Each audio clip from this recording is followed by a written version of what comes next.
She touched him! Get it together. He probably doesn't even remember me. Please let the glow swallow me. You useless idiot! I told you not to touch him! If you ruin my shot at the inheritance, there won't be a wedding tomorrow. Father, forgive her. I'll handle this. It won't happen again. Why did he step in? Enough. Don't embarrass this family. Go get the sapphire case. Go clean up. I'm in. Last night was a mistake. If I play the good little fiancé, maybe he'll pretend it never happened. Shy now. Funny. You weren't shy in my pool.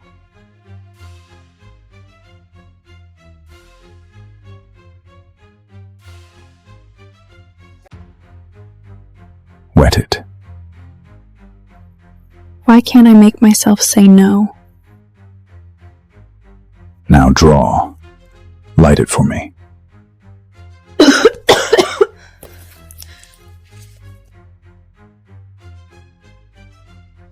Thank you for last night, but I'm marrying your son.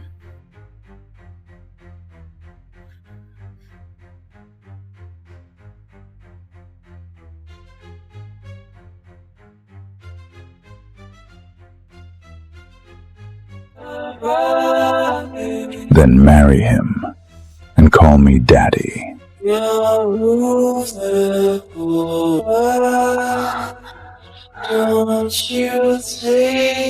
So that's how I get your voice back.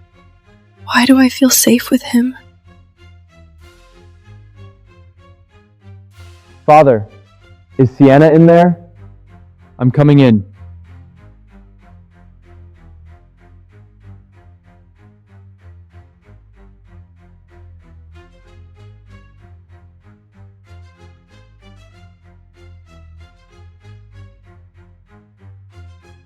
Who said you could come in? Sorry, Father. The sapphire box. And about Sienna earlier. I'm sorry, I told her not to touch you. She's just clumsy. But she's quiet. She knows her place. Quiet.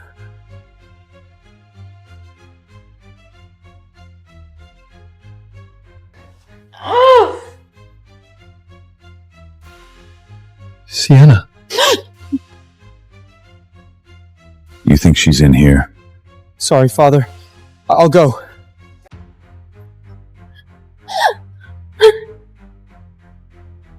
I'm marrying Charles. Stay out of it. Don't make me hate you.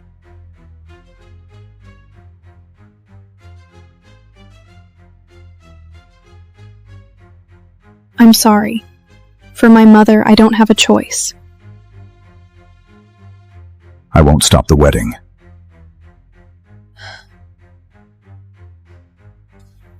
I'm keeping this.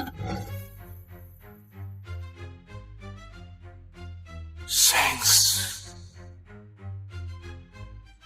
Thanks. Devil.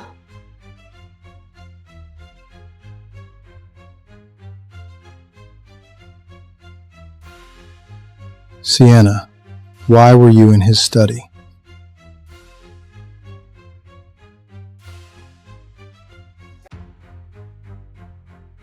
I was looking for you. This place is huge. I got lost. Mr. Kingsley didn't blame me. It's a Sinclair heirloom. Give it to Sienna as her wedding gift. Yes, Father. Take her home. I'll be there tomorrow. Does he hate me now?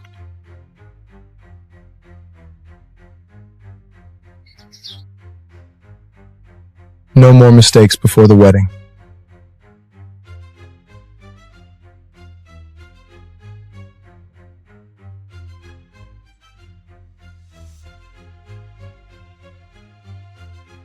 Miss me? Or did the mute girl keep you busy? She still has her mother's shares. After the wedding, I get those in my inheritance. Then I'm done. Good. After tomorrow, everyone will see what she really is. Then you dump her and marry me. That twisted little mind of yours, come here. I'm so sorry, miss. I'll get it fixed.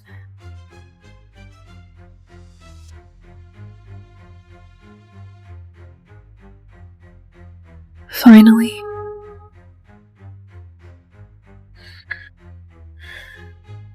Wait, that's not her.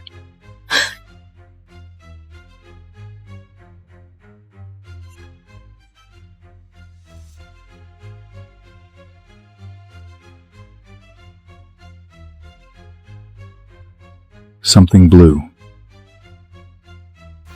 This cannot be happening.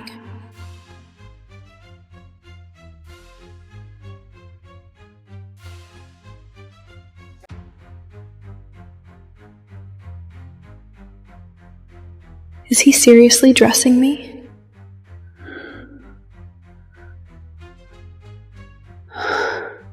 Why am I not stopping him? Shh, shh. I'm mic'd up for the whole room. Make a sound, and they all hear you. Bastard.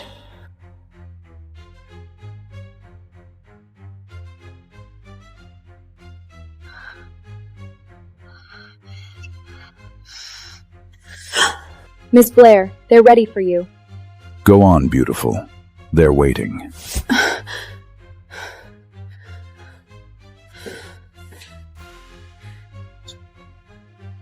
God help me.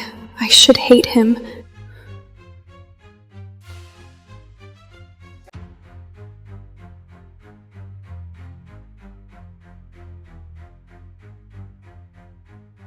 And now, a blessing from Mr. Sinclair.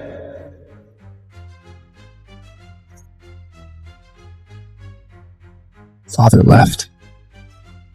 Please let this be worth it. Sienna Blair, do you take Charles Sinclair as your husband? For Mom. Charles Sinclair, do you take Sienna Blair as your wife?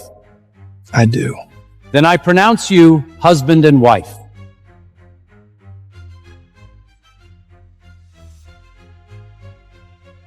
Congratulations, Mr. Sinclair. Sinclair Group is yours.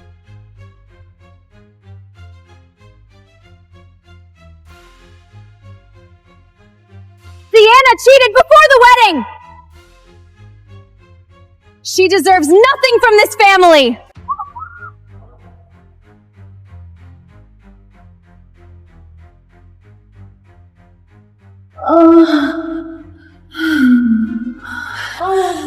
Are you kidding me? So much for the innocent bride.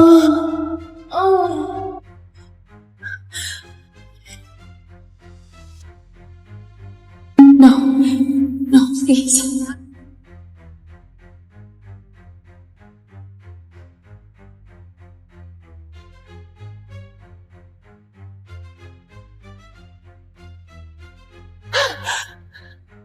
You filthy slut. You cheated on me. This was your plan all along. Boss, something happened to Mrs. Blair. Turn around. There's a crash up ahead. We're not moving for at least 30 minutes. Get me in the air. Yes, sir. Walk away with nothing, or you'll never see your mother again. Why did you lie? You crawled into another man's bed and shamed my family. And you want answers? Wow, look at that. The mute little bride found her voice. Put that down. You don't get to play the victim after whoring around all night. Since Mom and Dad won't handle you, I will.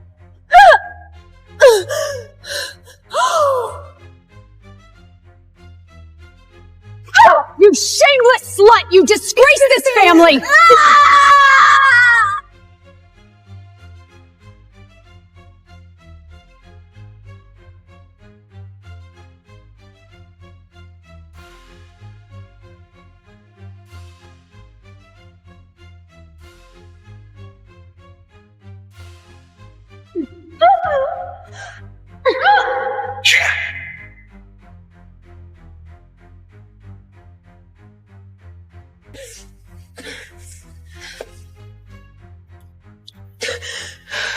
You deserve each other.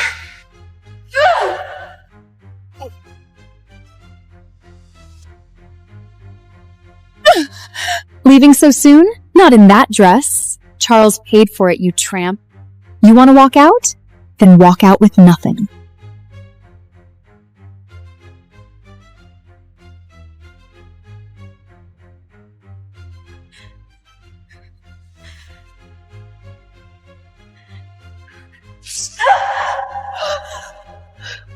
What are you waiting for? Strip her!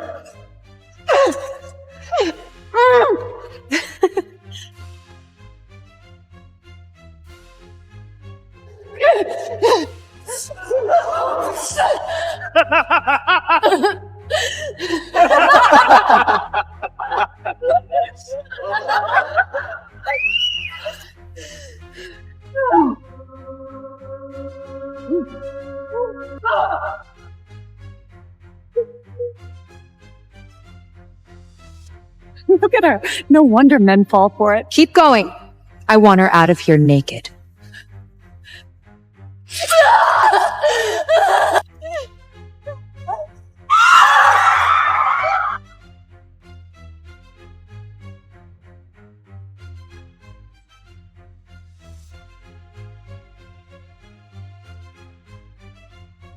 But no hands break my fall. I shake these chains and break through all. 2 days until I marry Charles. Then Father would finally let me see Mom. Mom, I miss you so much.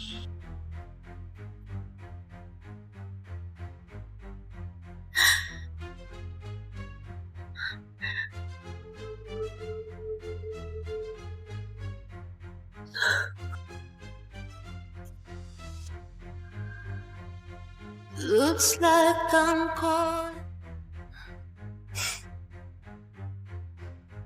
Sienna, wait. It's not what it looks like. A homewrecker's bastard wants to play family? Since you handed me your man, I brought you a little gift.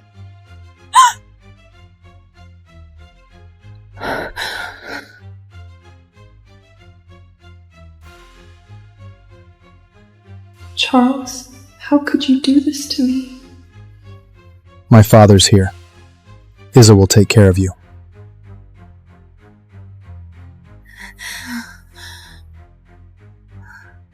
Trust me, Sienna. You won't forget tonight. My sister can't scream, Mr. Sloan. Do whatever you want. Oh, I'll make her scream, Daddy.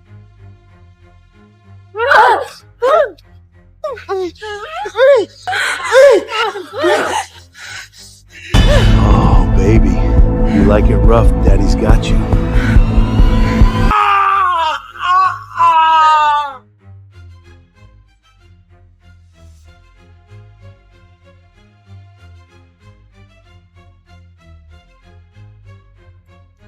Father, fresh girls.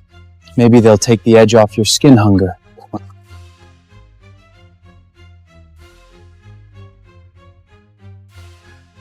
Who told you to bring them in? Out. Now.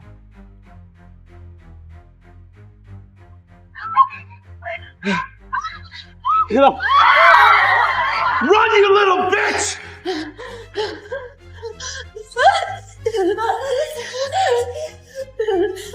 Get in!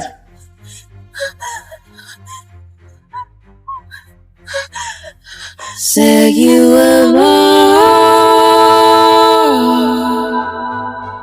Well, you can try. Cry for me. You lie to me. You told me. Another one of Charles's toys. Get lost.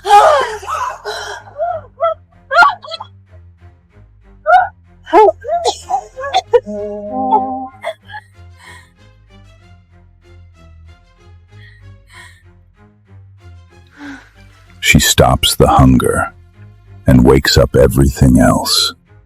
His hands, so big, so warm. That chest.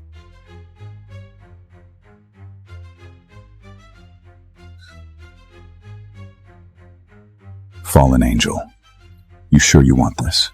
My fiancé is screwing my stepsister. And those eyes. God, I'm drowning.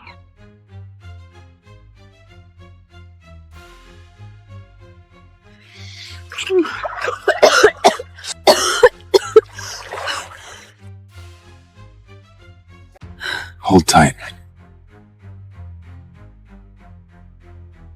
He's so gentle.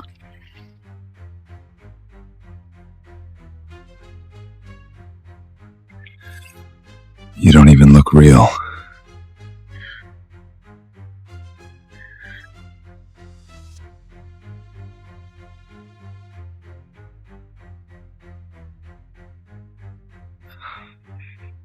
You asked for it. And call me Daddy.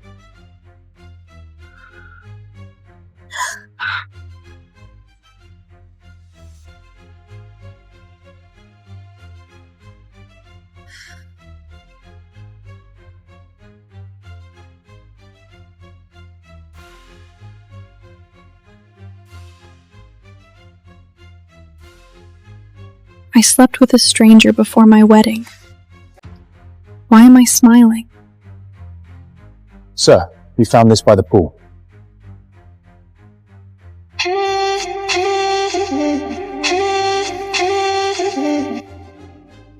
The woman from last night. She's mute. Find her. Anyone who touches her touches me. Yes, sir. Broken doors that won't close.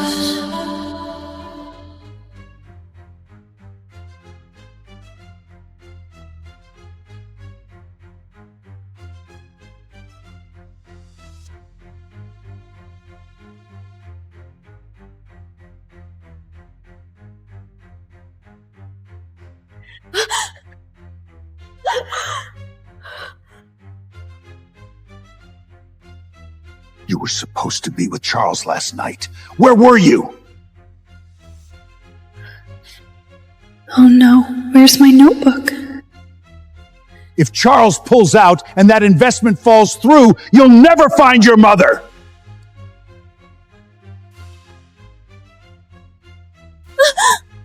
Enough. Keep your head down until the wedding. Mom, we have her mother. She won't dare do a thing. Sinclair Group CEO Kingsley Sinclair has posted a $1 billion reward for the owner of a pink notebook. Isn't that Sienna's notebook? How did it get to Sinclair Group? Did Charles find it?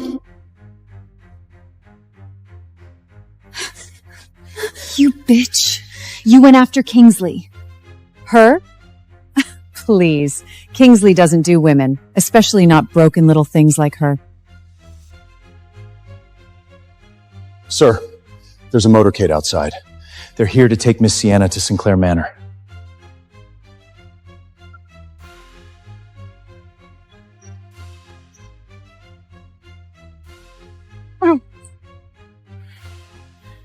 Must be Charles. Clean yourself up. If anything goes wrong tomorrow, you'll never see your mother again.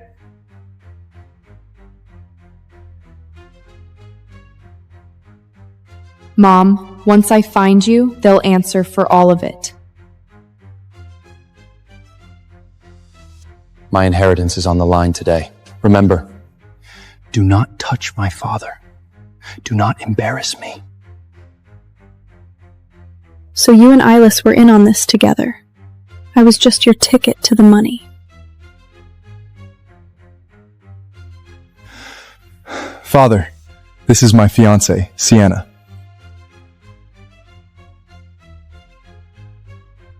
Him. He's Charles's father. No way.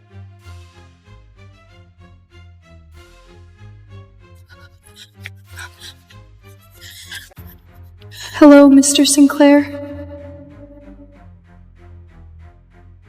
Mr. Sinclair.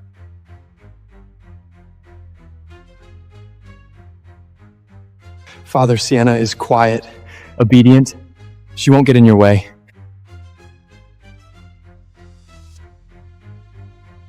Eat. In this city, dragons rule the skies while humans fight to survive below. My name's Lily, a broke woman dumped and humiliated by my toxic ex, until I accidentally picked up the wrong kid from an elite dragon academy. Ash was no ordinary child. He was a sharp-tongued little dragon prince who stole my cocoa, ate my ribs, and claimed my tiny apartment as his nest. And you know what? I thought I had rescued a lost child. Turns out, I had picked up the Dragon Emperor's most precious little brother, and somehow made myself his fated mate. The November wind cuts straight through me at the subway entrance. A black and gold dragon sports car roars past, and above it, a pair of golden dragon wing slices across the gray sky. In this city, dragons live above the clouds. Humans fight for space at the bottom. And me? I am the kind of person no one even notices. 3 minutes ago, my ex, Derek, walked right past me with his new girlfriend on his arm. He wore a brand new tailored suit. The woman beside him was slim, polished, and flawless, like he had finally picked out an expensive accessory worth showing off. His eyes dragged over me, lingering on my faded coat and my slightly ruined face. Then his mouth curled into a slow, cruel smirk. Lily, what the hell happened to you? Did you seriously just give up on yourself after we broke up? His new girlfriend tightened her grip on his arm and smiled, all sweetness and poison. This is your ex? I thought she'd be more impressive. Honestly, I almost mistook her for some discount housekeeper. She does have that warm, harmless look, though, like someone you'd hire to babysit and cook. They walked away without looking back. I stood there in the freezing wind, my eyes burning dry, but I could not squeeze out a single tear. The night Derek moved out 3 months ago, I cried into my pillow for hours. Now, there was nothing left. Then my phone started buzzing like crazy. It was my best friend, Hannah. Lily, save me! I just got called away on an emergency trip to New Zealand, and there's nobody to pick up my little dragon blood nephew from school today. Can you go get him from Emberwheel Academy? I pressed my fingers to my temple and hesitated. What nephew? He's from my husband's side, dragon blood family. He's been staying with us for a while. You know I married into a dragon blood clan, and they've got tons of kids who get sent around to different relatives. This one has a sharp tongue and a terrible attitude. But he's soft underneath. I'm sending you his photo now. I looked at the photo she sent. It was so blurry that all I could make out was a golden blur of hair. I looked up just in time to see Derek and his girlfriend disappear around the corner. Then I shoved my hand into my pocket and felt the apartment key he had returned to me last week. That was enough. Fine, I'll go pick him up. It could not possibly get worse than this. Embervale Academy's front gate was lined with custom luxury cars. After-school pickup looked less like school pickup and more like an elite auto show. I stood there in my old puffer jacket, squeezed between sharp-suited nannies and stone-faced butlers, clutching a gas station hot cocoa and sticking out like I had wandered into the wrong world. The bell rang, and a wave of golden-haired, golden-eyed kids poured out through the gate. I squinted at the blurry photo on my phone and felt my hope slowly dying. Right as I was about to call Hannah and demand an actual usable picture, something caught my eye. Down a dim side alley, a little boy stood alone against the wall. Short golden hair, bright gold slit pupils, a black training bag on his back. His face was almost unnervingly pretty, like a porcelain doll from some luxury magazine. But there was no driver waiting for him. No nanny. No butler. No one coming to take his hand. His little fingers were red from the cold, wrapped tightly around the straps of his bag. His expression was so calm it made my chest hurt. It was the kind of calm that belonged to a child who had learned too early that no one was coming. I walked over quickly and crouched down in front of him. Hey there, you're Hannah's nephew, right? I'm here to take you home. The boy slowly lifted his eyes. Those golden slit pupils were ice cold. I don't know you. Then he turned and walked away. I hurried after him and caught the strap of his bag. Wait, it's freezing out here. I'm not leaving you alone. He stopped dead and spun around, glaring at me like a cornered little animal. You're all the same. First you ask who I am, then you ask how much I'm worth. Let go! His words hit me hard, and for a second, I did not know what to say. So I said nothing. I just took the hot cocoa from my hands and pressed it into his freezing ones. Fine, I won't ask anything, little cranky. Just hold this. Warm your hands. If it tastes awful, you can insult it all you want. The little boy stared at the cup for a long moment, looking like he was fighting some serious internal war. Then he finally sneaked a tiny sip. His ears turned pink. It's too sweet. I could not help laughing. Then I gently took his hand in mine. This time, he did not pull away. Back at my tiny apartment, the little guy stood in the entryway and slowly looked the place over, his eyes landing on the window frame I had patched with tape. You're really poor, aren't you? Thanks. I really needed to hear that today. He seemed to realize he had said something wrong. His lips moved like he wanted to take it back, but nothing came out. I went into the kitchen and got to work. Braised beef short ribs, garlic mashed potatoes, and hot chicken soup. When the smell started filling the apartment, I looked over and found him standing in the kitchen doorway without me even noticing, his golden eyes fixed on the pot like he had been hypnotized. I piled the 2 biggest ribs into his bowl. While he was buried in his food, 2 tiny pale gold dragon horns quietly poked through his hair. I could not resist and gave one a gentle tap. He jerked his head up like a startled hamster. Don't touch my horns! Okay. I won't touch the royal horns again, you cranky little prince. After dinner, we curled up on the couch to watch cartoons. He claimed the far end of the sofa, acting like he had no interest in getting comfortable. But every time I looked at the screen, his hand darted out to steal a piece of fruit from the bowl. Then he snapped right back to his corner, pretending nothing had happened. I bit back a laugh and pretended not to notice. For the first time all day, things almost felt easy. Then Derek sent me a voice message. I tapped play before I could talk myself out of it, and his voice filled the room. Lily, the way you looked at that subway entrance today, honestly, you need a wake-up call. You used to at least try to look put together. Now you look like you've completely fallen apart. Stop lying to yourself. You were never the kind of woman who belonged anywhere near the top. The smile faded from my face. I did not even notice the little guy had scooted closer until I saw him staring at my phone. His face was far too serious for a child his age. He stayed quiet for a while before he spoke. Does he always talk to you like that? It's grown-up stuff, not your problem. He frowned hard, and his voice went flat and cold. He's wrong. You're not what he says you are. You could have left me at that school and walked away. You didn't. My nose started to sting. That's sweet of you, little cranky. But you don't get it. People like him look at people like me and they already decide what we're worth. He sat up straight and cut me off. I get it. I've been around a lot of adults. I can tell when someone actually cares and when they just want something from me. My brother can tell too. Besides, I'm not cranky. I have a name. Ash. Got it, Ash. Wait, your brother? He lifted his chin, and the pride in his voice was impossible to hide. My brother is incredible. He never falls for a pretty face, and he can spot someone scheming from a mile away. He has the best judgment of anyone. The look on his face, completely serious while he hyped up his brother, made me laugh. He sounds like a pretty remarkable dragon. Someone like me. I'm sure he wouldn't even give me a second look. The little guy bristled immediately. That is not true! I reached over and ruffled his hair. Relax. I know your brother has the best taste in the world. But he and I are from completely different worlds. Different worlds? We'll see about that once he gets here. His voice was so low it was almost swallowed by the cartoon playing on TV. I did not catch a word of it. But the tip of his tail flicked once, and something stubborn flashed in those golden eyes, like he had just made a quiet decision no one else was supposed to hear.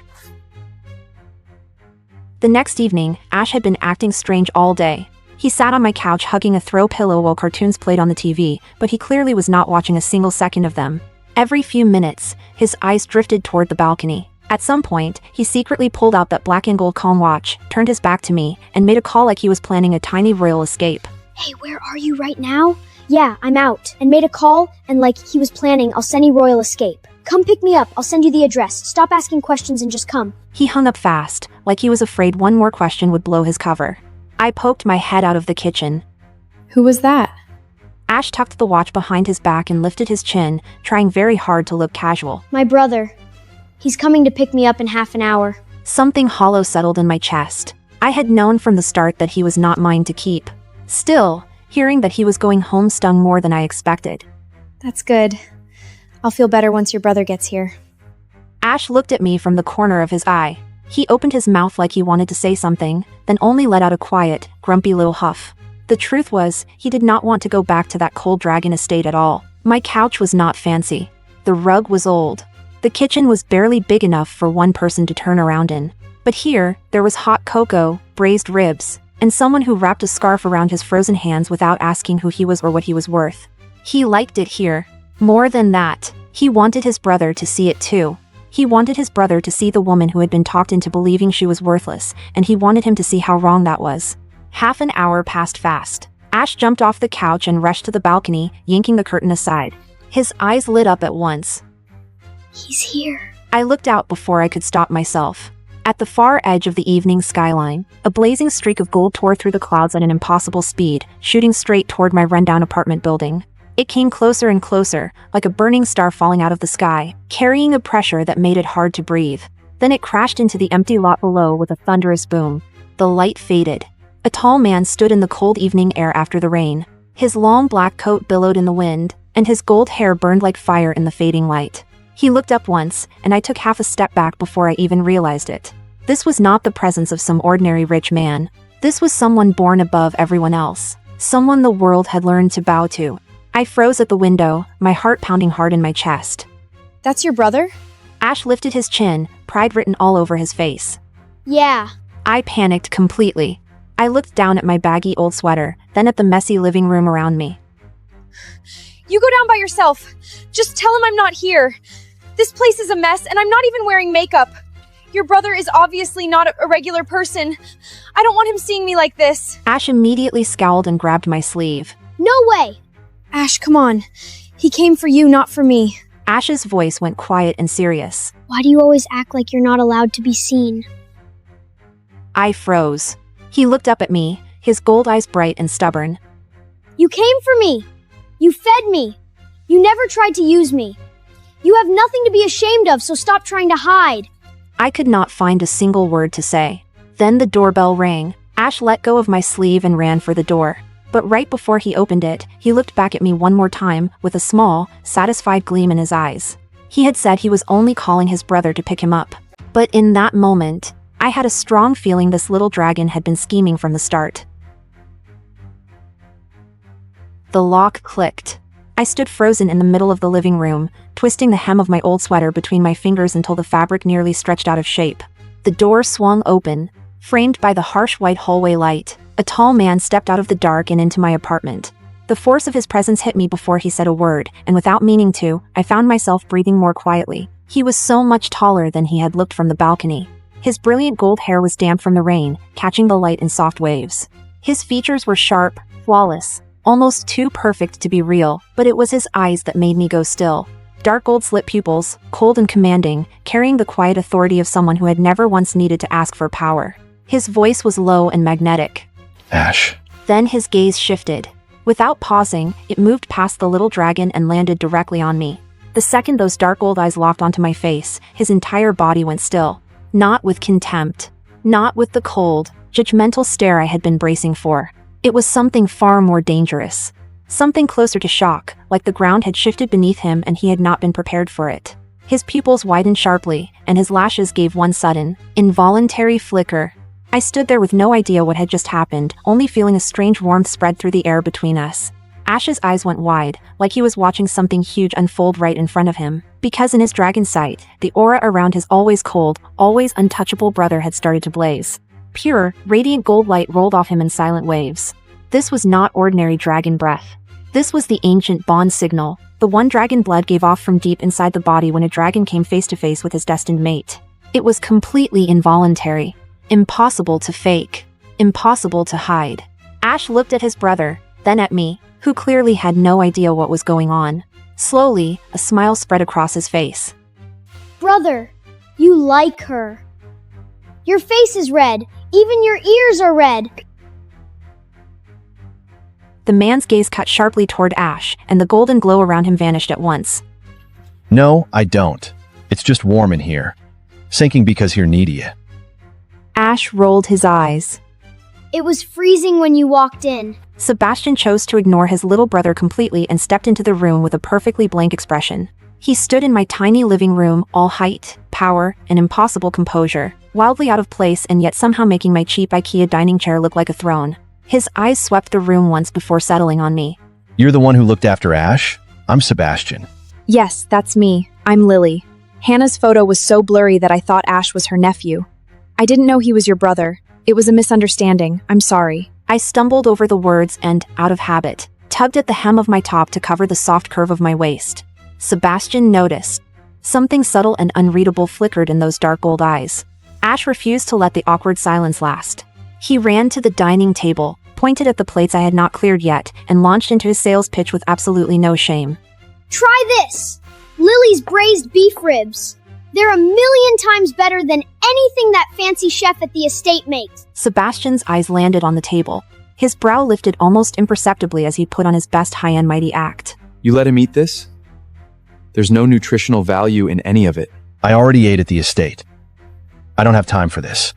He said every word like a cold, superior dragon lord who had never been tempted by a plate of ribs in his life. Then Ash shamelessly pushed a piece toward him.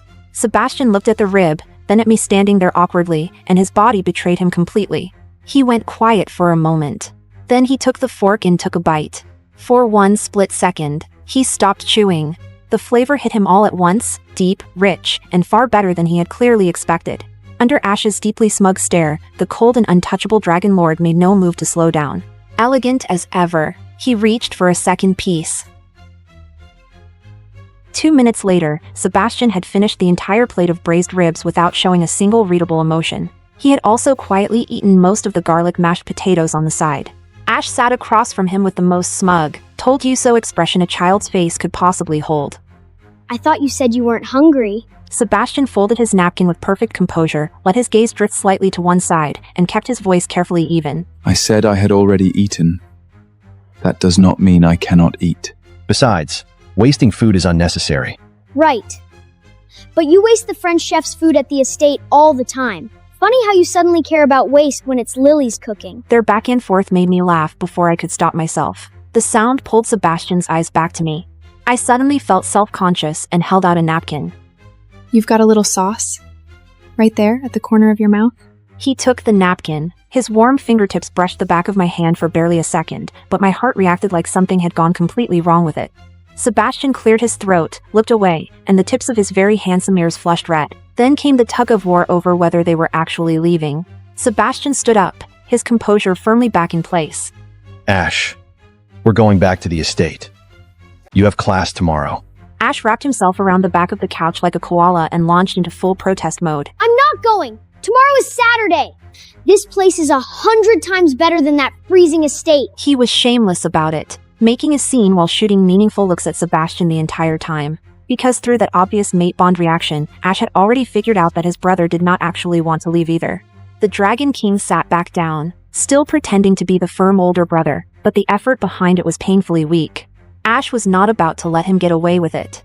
Brother, if you don't want to leave, just say so. Stop putting on a whole show. Sebastian's expression went through several very interesting stages. After a long silence, he spoke with great, deliberate calm. It's late. We'll leave in the morning. I'm staying tonight to keep an eye on you and make sure you don't wander off. Ash flopped back onto the couch and rolled his eyes so hard it had to hurt. Adults are so dramatic. The next morning, when I came out of my bedroom, the living room was spotless. Sebastian was already washed up and dressed, his gold hair loosely tied back. He sat at the dining table with perfect posture, coffee in hand, reading through a stack of documents. Morning light slipped through the curtains and caught the clean lines of his face like something out of an old painting. He looked almost too perfect to be real. I had barely set out breakfast when Hannah's name started flashing on my phone again and again. I stepped out onto the balcony and answered quietly. The screaming started immediately. Lily! Oh my god! I just got the full story from my husband. You picked up the wrong kid! That little golden-haired boy is not my nephew. He's Ash, the most prized child of the ancient Cross bloodline, and his brother. Her voice shook so badly that I could barely understand her. That's Sebastian Cross. The Dragon King of both realms. Cold, ruthless, untouchable. He can crush a person like an ant and not lose a second of sleep. Please be careful. Don't say anything strange. And don't let him think you're trying to get close to the dragon bloodline for your own benefit. The call ended. My mind went completely blank. The Dragon King. The gorgeous man who had spent last night in my tiny kitchen, eating my ribs and pretending he was above all of it, was a 1,000-year-old sovereign who ruled over both realms. A wave of shock and shame crashed over me before I could stop it. The gap between us was not just money or status. It was the distance between the ground under my feet and the sky above the clouds. I walked back into the living room and, without thinking, put more space between us. Sebastian caught it instantly. He set down his coffee cup, and those dark old eyes narrowed slightly as they locked on me. You're afraid of me. Who called you? Nobody. I think I forgot myself for a second.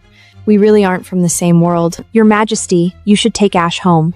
My voice came out smaller than I meant it to. Sebastian's hand tightened around the coffee cup. In that moment, the possessiveness in his eyes became so intense almost felt physical. To clear my head and shake off the shock, I took Ash to meet Hannah at a nice cafe downtown that afternoon. Sebastian had planned to come with us, but an emergency council meeting pulled him away at the last minute. Before he left, those dark old eyes locked onto mine with an intensity that left no room for argument. In this city, if I say we're from the same world, then we are. If anything happens, call me. I'll be there. My head was still spinning. At the cafe, Hannah sat across from me looking pale as she explained Sebastian's reputation across both realms. Ash sat beside me with his arms crossed, having eaten most of my chestnut cake without a single apology. And then, because the universe apparently had a terrible sense of humor, it happened. Derek. My ex walked into the cafe with his perfectly dressed new girlfriend on his arm, like he owned the place. His eyes swept over my faded jacket, then landed on Ash sitting beside me, still eating cake. That familiar sneer pulled at the corner of his mouth. He walked straight up to my table in his polished dress shoes and looked down at me. Well, Lily. What did I tell you? You really did find a new low. Now you're running around babysitting rich people's little dragon brats? His girlfriend leaned into him and threw me a dismissive look, loud enough for the nearby tables to hear. She does look out of place here, doesn't she? Every table in this cafe is reserved. She looks like the type who has to check the menu prices twice before ordering water. Derek's mockery and his girlfriend's little jabs pulled eyes from every corner of the cafe. The soft laughter drifting over from nearby tables hit me like a slap, right in front of everyone. Seeing the color drain from my face only made Derek more confident. He leaned into it with that sickening air of superiority, tearing into whatever was left of me word by word. Face it, Lily. You think running around after rich people's kids is going to make you one of them? Men might like your cooking, sure. They might even keep you around for a while. But no man with a name, money, or power would ever claim you in public.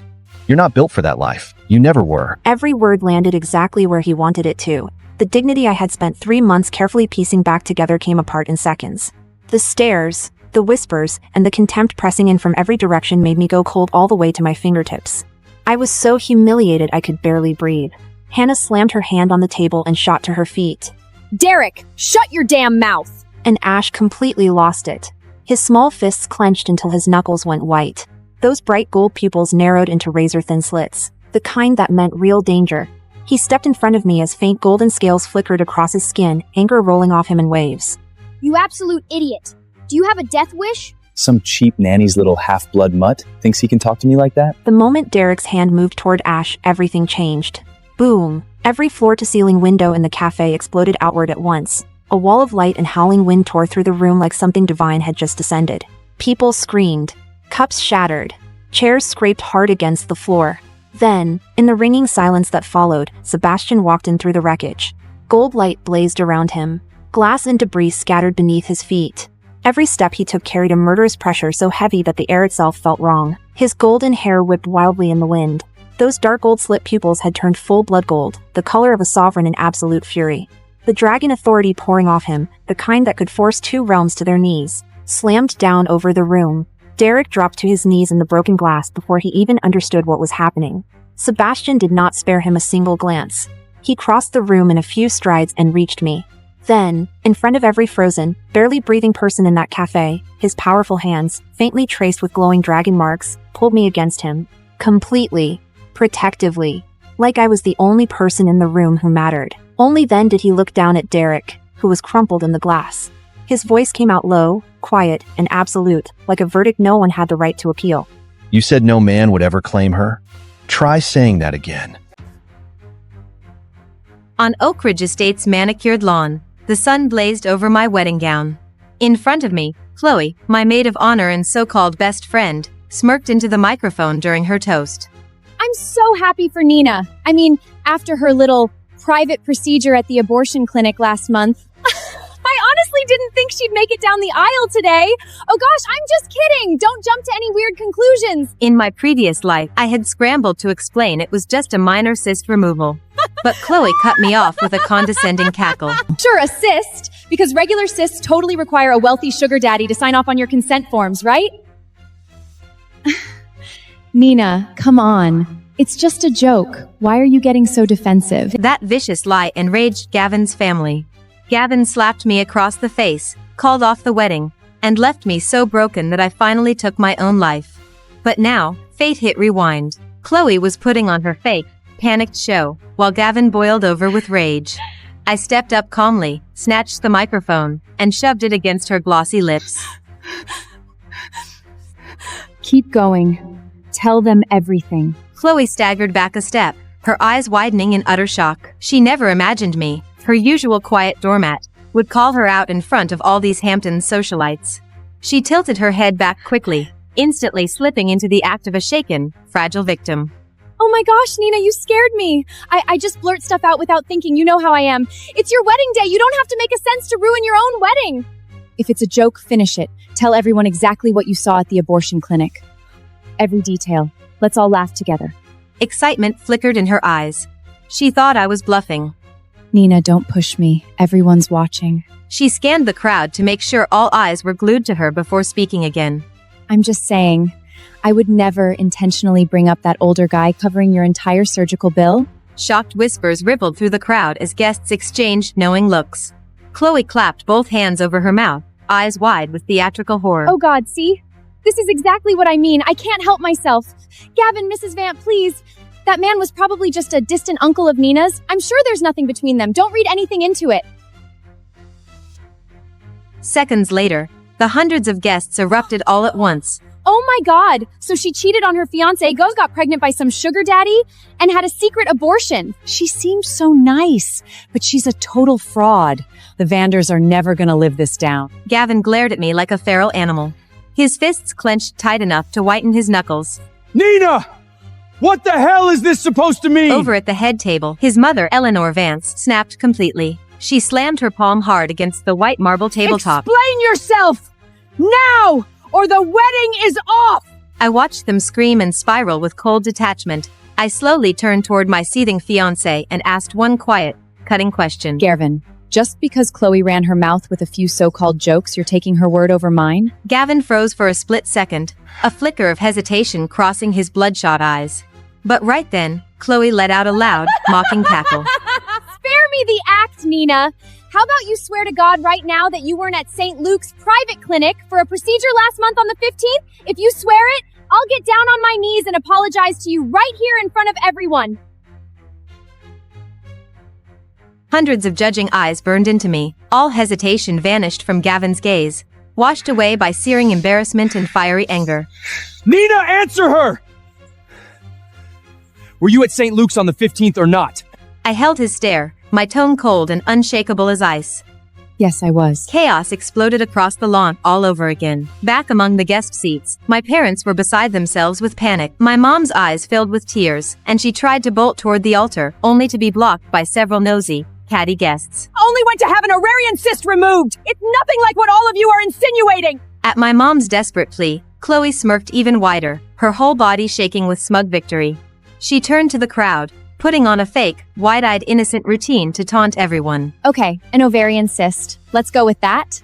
But Mrs. Chambers, since when does a routine cyst removal require some random older man to sign your consent forms? Let's be real, we all know what that looks like. Eleanor stormed down the aisle and jabbed a finger straight in my face. Shameless trap! How dare you stand there, lying about some cyst!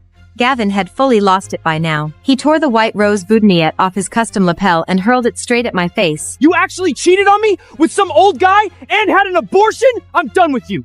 I'd rather die alone than marry a slut like you. I stared down at the crushed flower on the lawn, and every last trace of feeling I held for him vanished for good. I reached up to my hair, ripped my long tulle veil clean off. This ends now. And tossed it onto the grass. Fine. If you're all so hung up on her stupid remarks, this wedding's off for good. Eleanor planted her hands on her hips and sneered loudly. Good riddance! Don't think you're getting off scot-free. Hand back the $50,000 all-or wedding budget my son gave you this instant. And you're covering every cent of this venue bill. I didn't even hesitate. I pulled out my phone, pulled up my banking app, and sent an instant wire transfer right there in front of the front row guests. The 50 grand's back in Gavin's account. From this moment on, we are completely done. I turned to leave, but Chloe suddenly snatched my arm to stop me. Nina! You can't just walk off like that. Storming out right now basically proves you're guilty. She spun around and locked eyes with another girl in the bridesmaid line. She was Gavin's cousin, a shy nursing intern at St. Luke's. Chloe yanked her out of the crowd. Chloe's eyes lit up with cruel, giddy malice. Amy, you're the most honest person I know. Tell Gavin. Tell everyone. What did you see? You saw Nina that day, right? In her signature tan trench coat, a hat, and a face mask, clinging to a heaviside older man walking into the private surgical wing?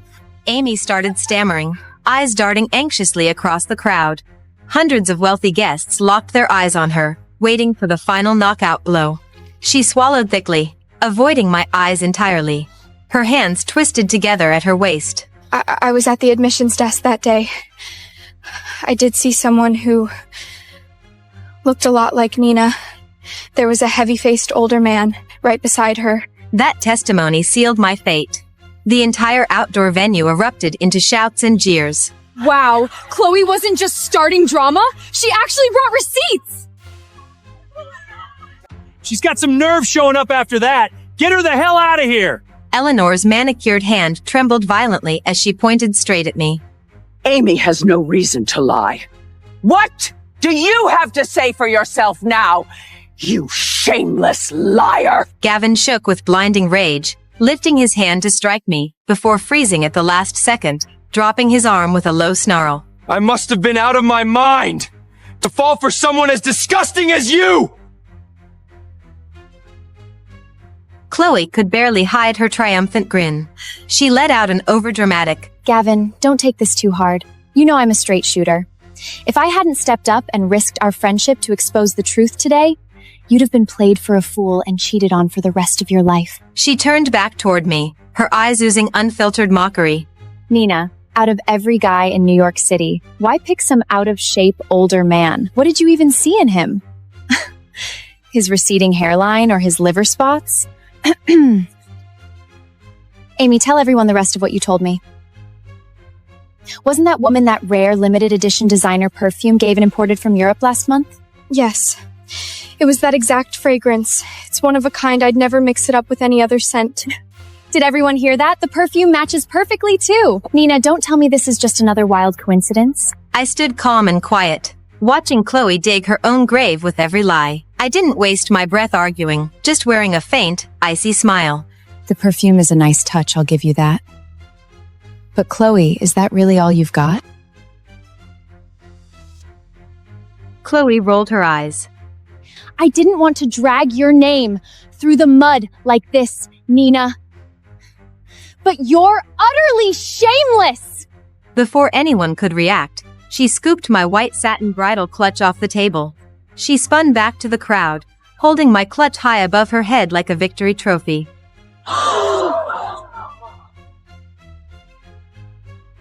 Don't hate me for prying, everyone. I was helping Nina organize her wedding cards earlier, and I felt something hard at the bottom of her bag by accident. She ripped the clutch zipper open, flipped it upside down, and shook it hard.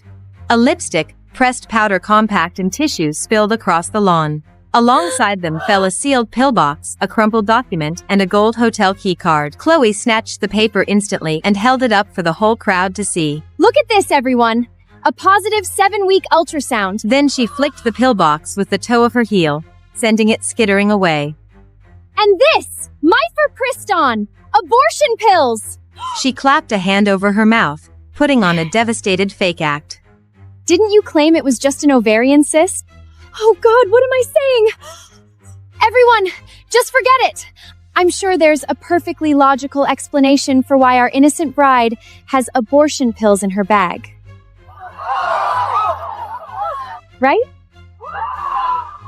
The crowd erupted into chaotic gasps and outraged whispers. Gavin lost every last shred of control, smashing the nearby champagne tower to pieces. He grabbed a sharp broken glass stem and lunged straight at me. Go to hell, you lying bitch! I threw myself back just in time. Gavin lunged past me, the broken glass in his hand brushing inches from my face. Chloe let out a fake shriek and threw her arms around Gavin to hold him back. Gavin, calm down!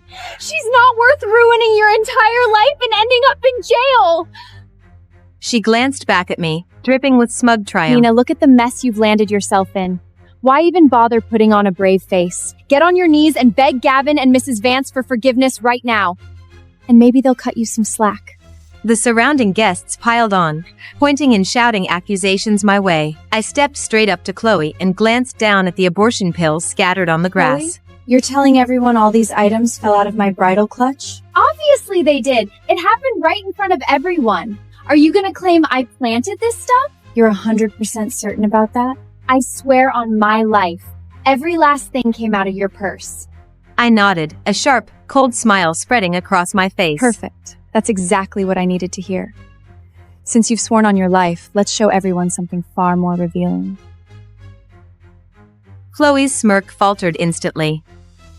I pulled out my phone and fired off a quick text, then lifted my gaze straight to her. I've got a little surprise for you. Hope you love it. Before Chloe could hurl another insult, the estate's heavy iron front gates crashed wide open after being rammed hard. A huge, polished black Cadillac Escalade tore onto the perfectly trimmed lawn, tires squealing as it skidded to a sharp stop.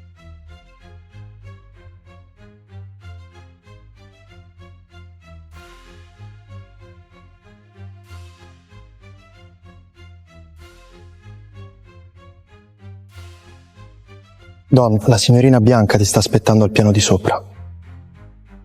È così impaziente? Digli di aspettare ancora un po'. La sottfiscerò di sicuro stasera. Com'è il gusto di quell'ucchialino? Come una giovane pesca, molto tendero.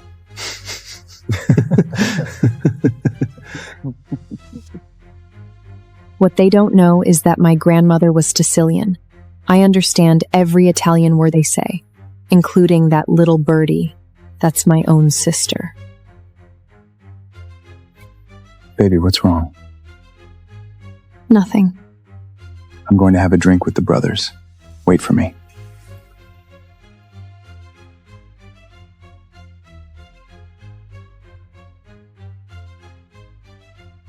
Signorina Bianca, il Don dice di aspettare un'altra ora. Non preoccuparti, quella donna è ancora all'oscuro di tutto, non sa nulla. 3 days. 3 days from now, Alessia de Santos will disappear from this world.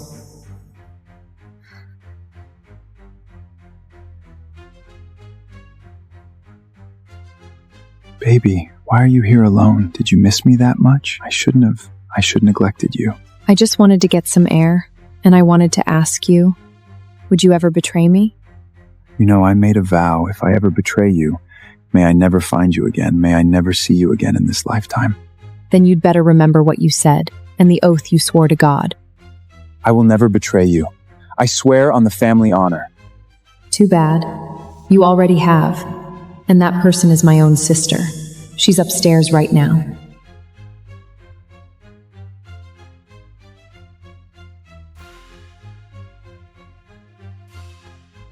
The countdown has begun.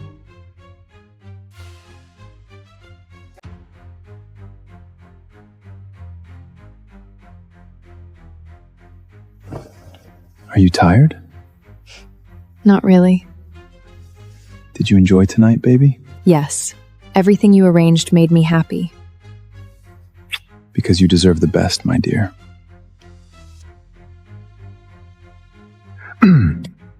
By the way, do you want to know what we were just talking about?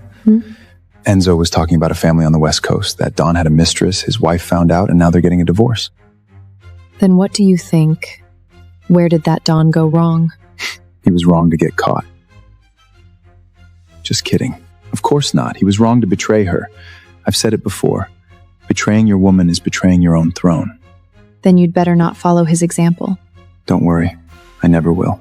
You say never. But from the moment you walked in until now, you've looked at the stairs 3 times. What are you looking at? Donna, la signorina Bianca ha mal di stomaco. Vuole che tu vaya su a trovarla. Di prendere prima una mezzina. Sta norma non sarà possibile. Ha detto che potrebbe essere in casta. Vado sotto tra poco. Honey, there's some urgent family matter. I need to go take care of it. Now? Yes. You go to sleep first. I'll be back soon. Okay.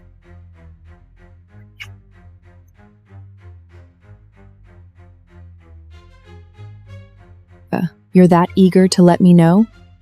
You want to show off that you've taken everything of mine?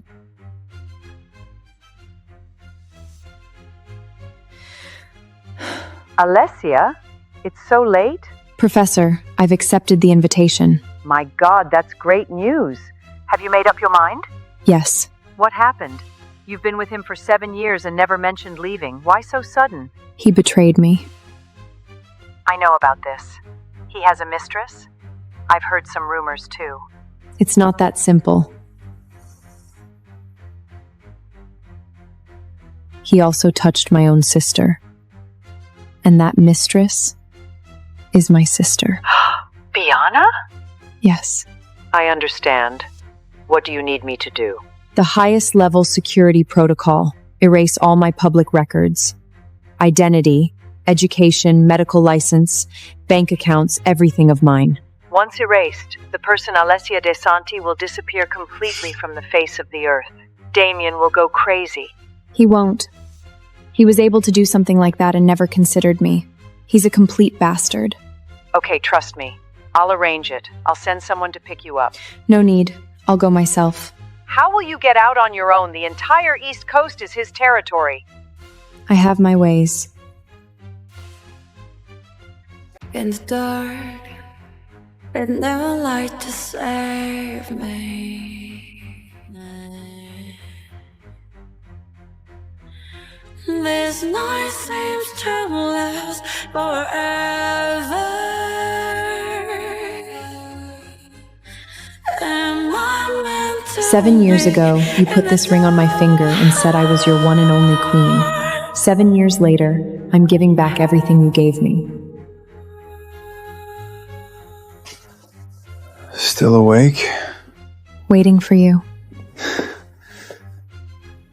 What's wrong? I don't like the smell of smoke on you. Go take a shower. Oh, had a few more drinks with the brothers.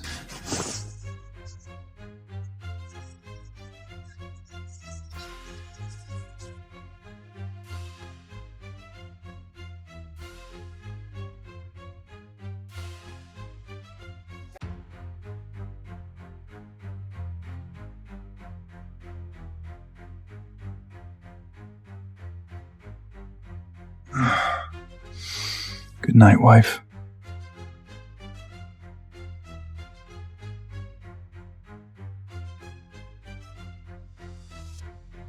This is the only book I took with me when I left medical school. Damien said I wouldn't need any of this as Tunbioraning after marrying him. He would take care of me for life.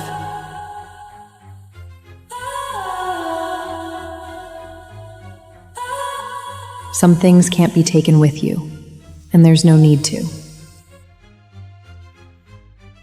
2 weeks ago, when I got this result, the first person I wanted to tell was him. I'm sorry, my child. Mom can't let you live in a lie.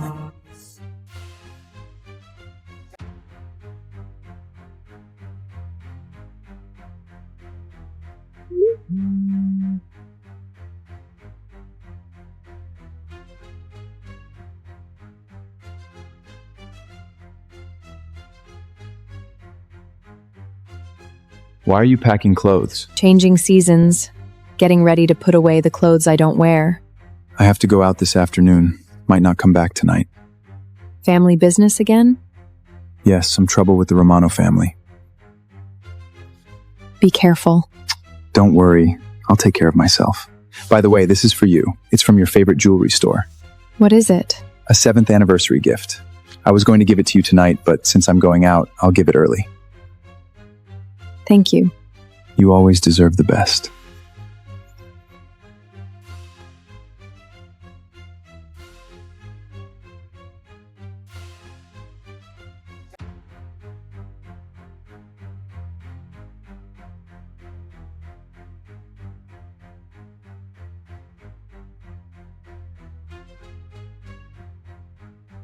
The security protocol has been approved. Your new identity will to effect in 48 hours. By then, all public records related to Alexia de Santos will be erased.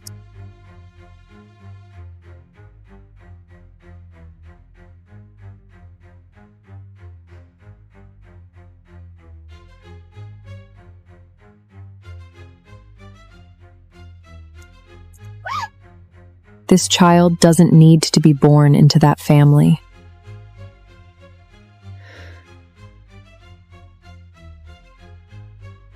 In 2 days, you'll understand everything.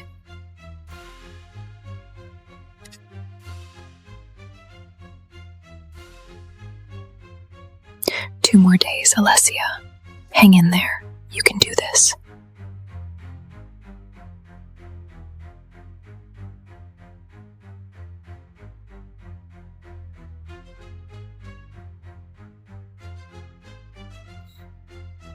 I knew you'd be here. Didn't you say you were going out? It got canceled last minute. I wanted to have dinner with you. Thank you. Beautiful? Yes. Not as beautiful as you. You are the most beautiful woman in the world. Alexia, I need to tell you something. What? I know the family has been busy lately, and I haven't spent enough time with you. But believe me, in my heart there's only you, no one else.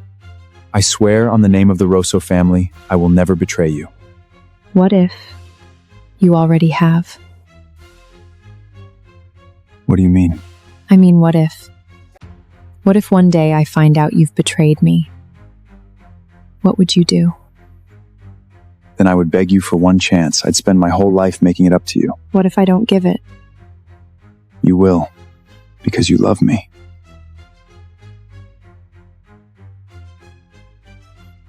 Damien, you said that if you betrayed me, may you never find me again. That was a joke. A vow is no joke. What's wrong with you today? Did someone tell you something? No one told me anything.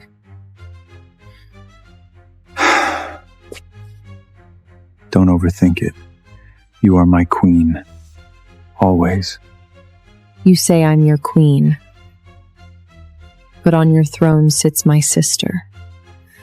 I'm not going anywhere tonight. I'll stay with you. Okay. Come on, I had the kitchen. Make your favorite dishes. Go eat something first. I'll come keep you company later. You don't even bother to hide anymore. Good. That way, when I leave, I won't have a shred of reluctant.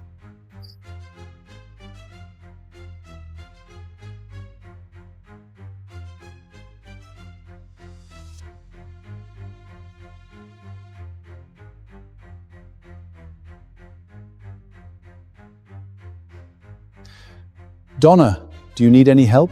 No, just donating some old clothes. I'll have someone send them to charity. Okay, thank you. Alfred? Donna? Damien, did Damia come home last night? The Dawn came back around 3 in the morning. I see. 3 in the morning. That familiar perfume smell again, I suppose.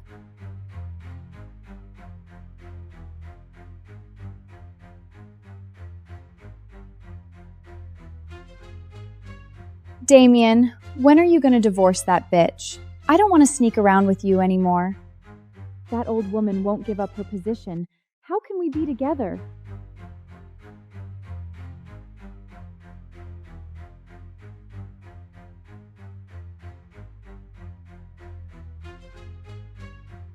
Sis, what are you doing here? This is my home. Why wouldn't I be here? Oh, right. I almost forgot. Sis, this outfit of yours, you look like a maid. Guess what Damien said to me last night? He said I'm younger than you, prettier than you, and better in bed than you. Are you done? If you're done, get out. This is not a place where an outsider like you can come and go as you please. Ridiculous. You think you're still the high and mighty Donna? Let me tell you, Damien stopped loving you a long time ago. Whether he loves me or not doesn't matter. What mattered is, Long as I'm still in this scission, you can only sneak around like a rat. Just you wait.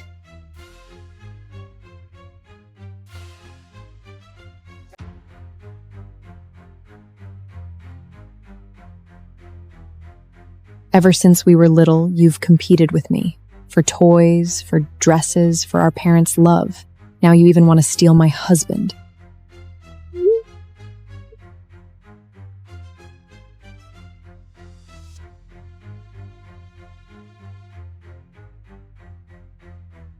Tomorrow, everything ends.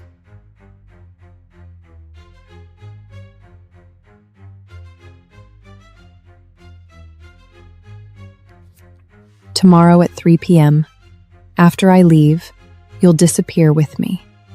I'm sorry you won't have a father, but for the rest of Mom's life, your life will have no more lies.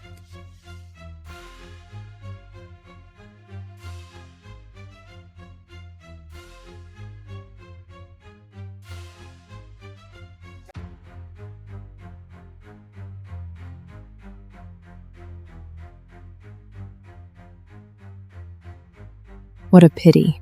That girl died on the 7th anniversary.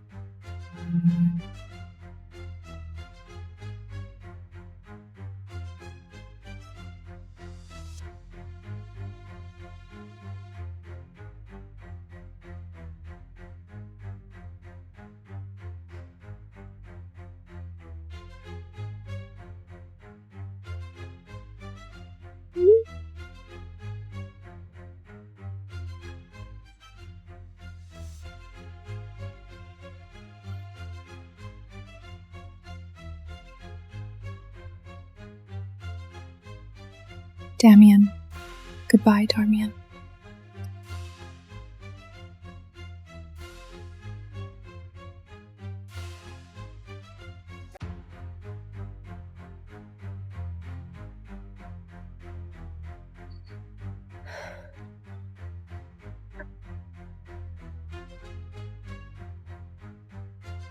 Straight to the lab? Yes.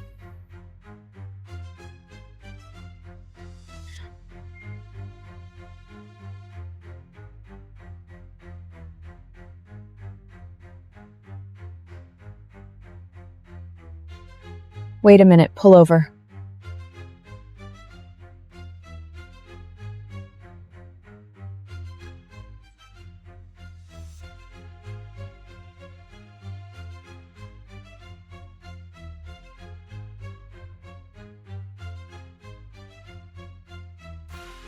Goodbye, Damien.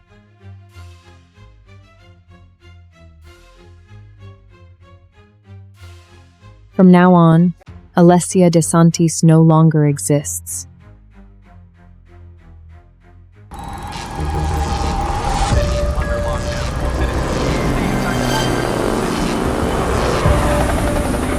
Citizens is under lockdown.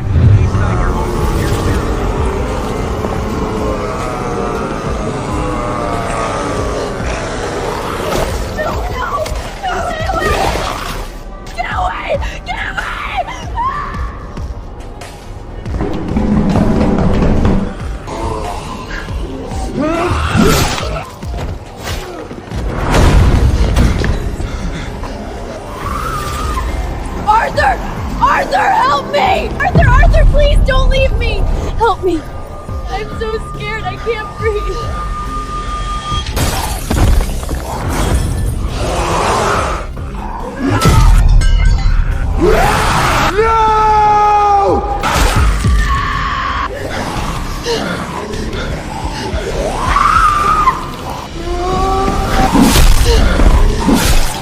Arthur, I knew you'd come for me. I knew it. So, that's how it is. So from the very beginning, I was never the one he would save. The Ford family has established the ARC Safe Zone. The gene-based cure, codenamed Noah, is now in late-stage clinical trials. All survivors report to Sector E7 immediately.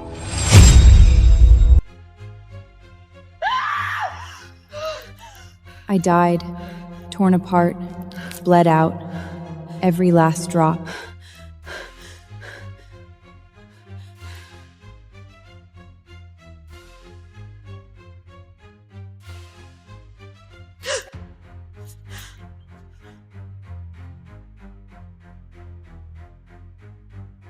I'm alive. Now I'm back. Back when I can change everything. Arthur, Audrey, since you threw me into hell, this time, I'll drag you down with me.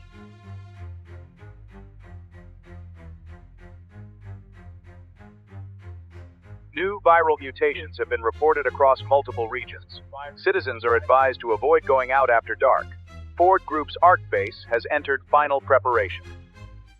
This time, none of you will ever use me again. No, Mom.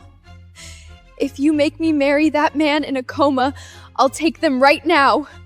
I mean it! No! Stop!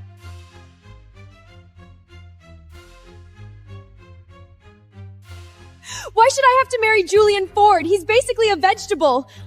I'd rather die than marry some useless guy stuck in a bed. Serena's the older sister. Let her marry him. Sweetheart, don't do anything stupid. I can't lose you. But the family really has no choice. A vegetable? Useless? I'll marry Julian Ford in your place. But I have 3 terms. Go on. First, 20% of Kane Group transferred to me by the end of the week. That was my mother Anna's dowry, her life's work. You should have returned it years ago. Have you lost your mind? That's the family business! Second, after the wedding, I take full control of every patent my mother left behind. No one touches them but me. Third, reassign Arthur to Audrey. Arthur, he's your personal bodyguard. I'm done with this whole bodyguard and heiress game. And honestly, it suits her better anyway. The WHO is warning of a deadly new virus spreading over bees. Border controls have been tightened, and all travelers are now under mandatory quarantine. Your name. And one good reason I should keep you. Arthur Smith. Nothing gets close to you on my watch. It's really him? I swear. The second you're in danger, I'm there. With my life, if that's what it takes. You. 24/7. Personal protection. Multiple riots have broken out across the city. Reports of infected attacks. Arthur. Come here. Give me a hand. Arthur. My head is killing me. Miss Kane, please control yourself.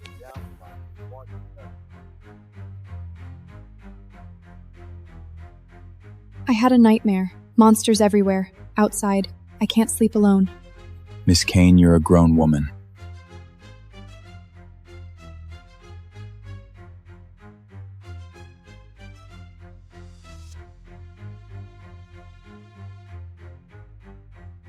Help!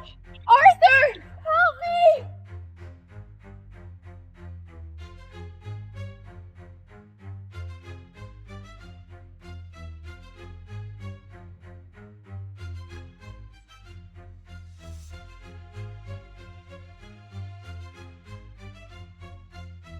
I thought you were just closed out. Until that day. Until I saw you with her photo. And heard that call.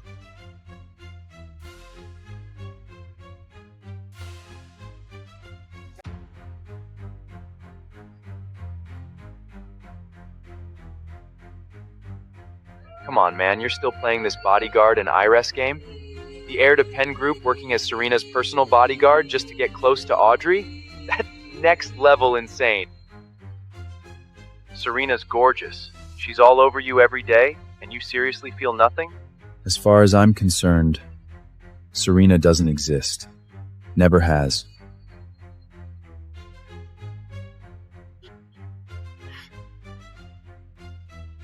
The virus is mutating faster than projected. Multiple cases of rapid infection have been confirmed. Incubation is now down to 10 minutes.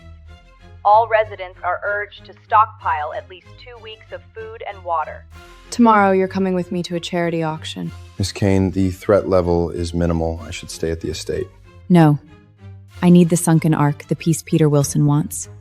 It's my way into Wilson Group. Non-negotiable. I heard Audrey will be there too. What time do we leave? 10 in the morning. Of course, say Audrey's name, and you'll agree to anything. Don't worry, Arthur. This time, I'll make sure you get exactly what you want. Ford Group has officially announced the completion of the Ark Base expansion. First round shelter slots are now open for application. That's odd. She's never this quiet.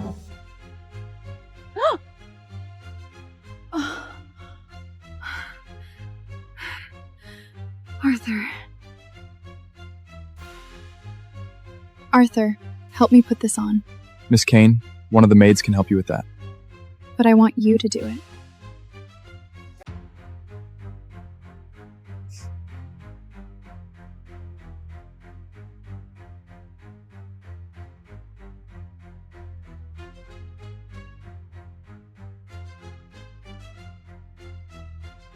Maybe that's for the best. Less of a headache.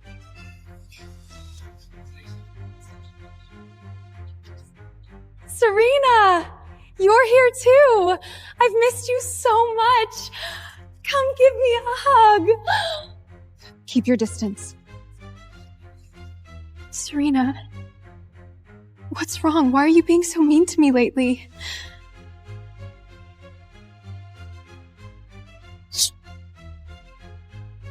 Miss Kane, we should take our seats.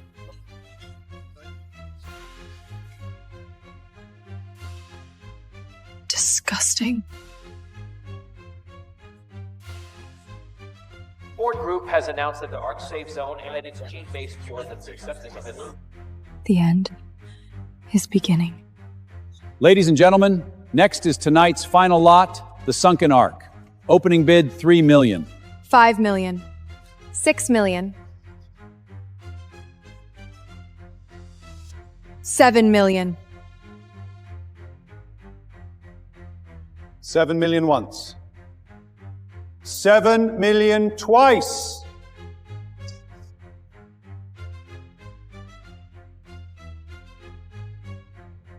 On Mr. Penn's orders, anything Miss Audrey Kane wants tonight is hers. Penn Group pays in full, no strings attached.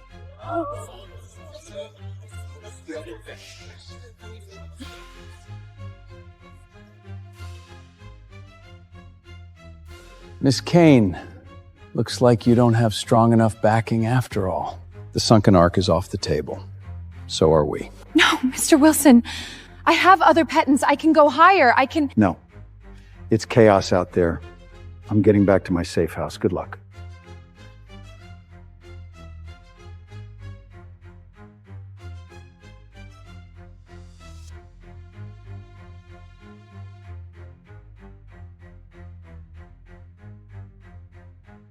Military units have sealed the West City Expressway.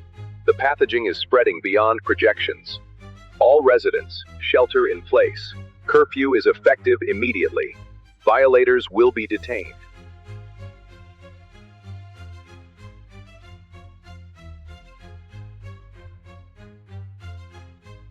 Audrey, get out! Arthur, she's being so cruel. It's dangerous out there. If I leave, those things will tear me apart. Miss Kane, it's not safe. Go inside, have a drink. I'll drive her home.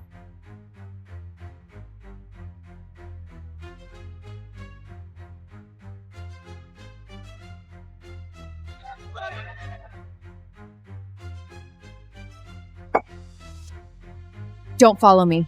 Go protect Audrey. That's your real job, isn't it?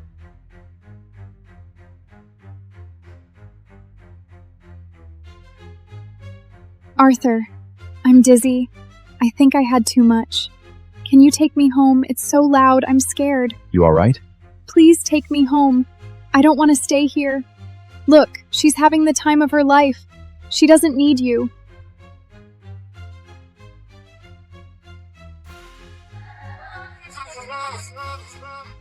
Arthur, help!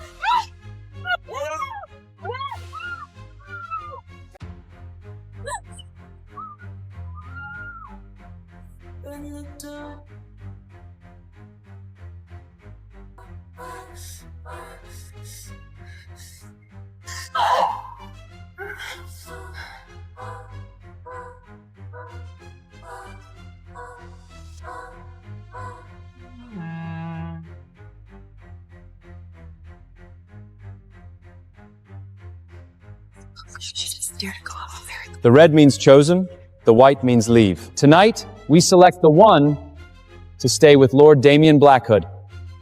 The last girl who got close didn't even survive his bed. He's not just a prime alpha, he's a walking beast. When he goes feral, even the medics lock themselves out.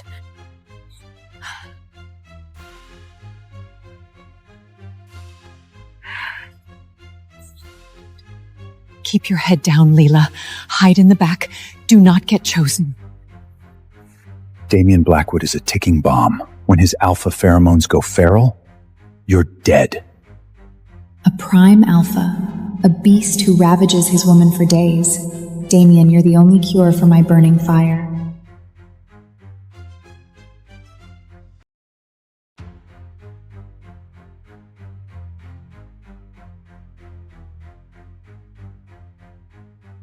Look at him, such a delicious contrast. A saint in public, but a pure animal in bed.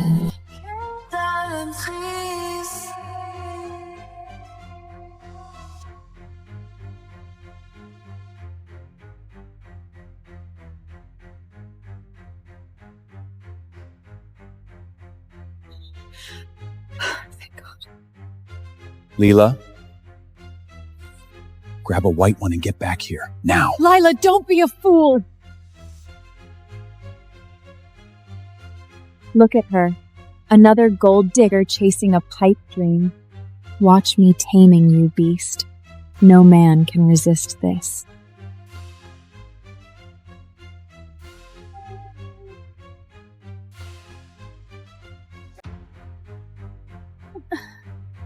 He has amazing self-control. Stay back. She's humiliating us. Pathetic. A fake beta trying to crawl into his bed?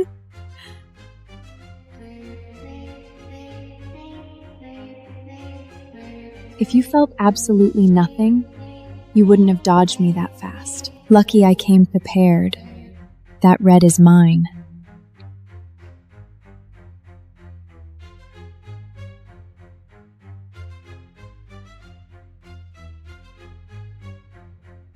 I'm chosen, Damien. When is the wedding? Hurry up. My body is burning. Oh, thank God.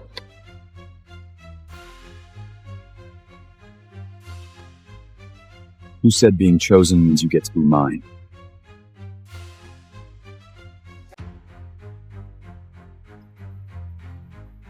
I will not marry you.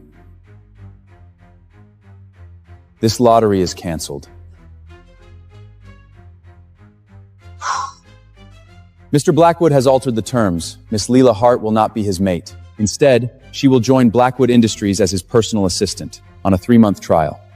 From fiancé to assistant. What, from future to an office stray? How humiliating. Fine. Want to play Forbidden Office games? I'm all in. 8 tomorrow morning in my office. 1 minute late and you're fired. You can change the rules, Damien, but you can't fake your reaction.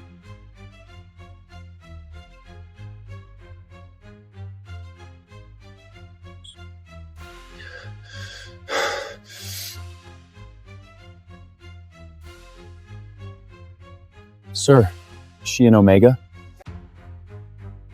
She can't be. But your feral index just spiked. Wipe tonight's security footage and make sure no one looks into it, especially in the middle.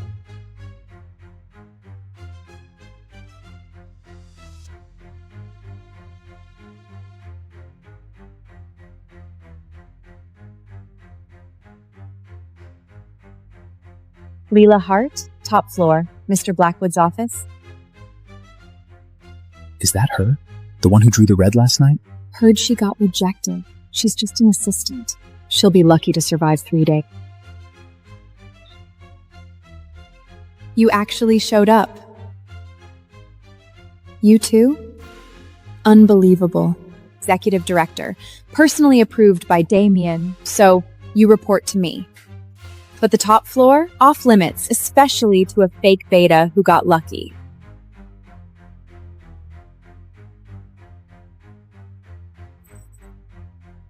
Enjoy that seat, Chloe, while it lasts.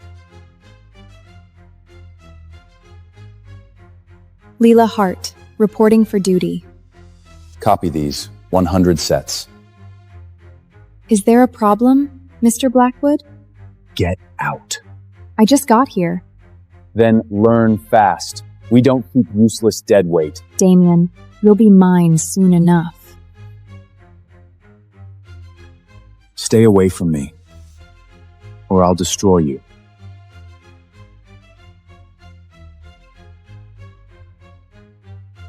"100 sets, she'll be stuck here until midnight. Personal assistant? More like a glorified janitor."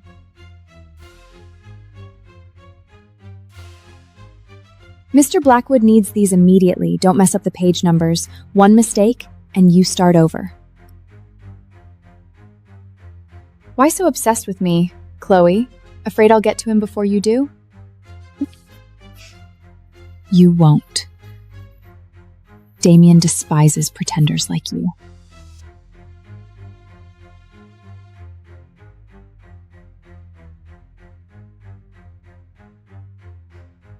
Oops.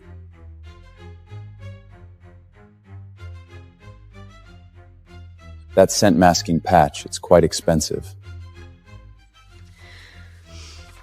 Do you inspect every employee's neck? Only the ones trying too hard. At what?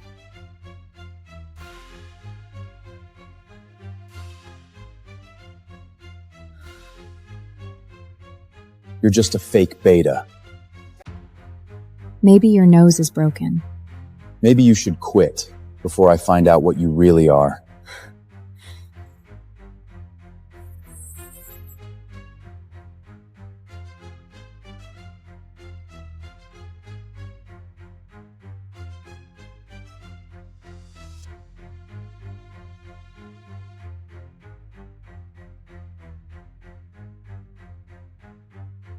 Take this to Damien.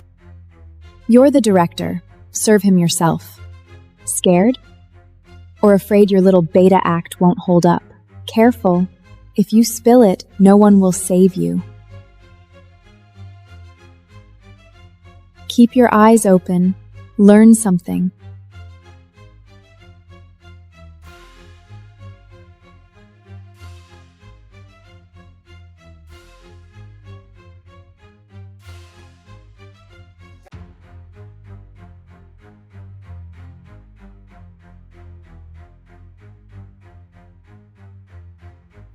My bad.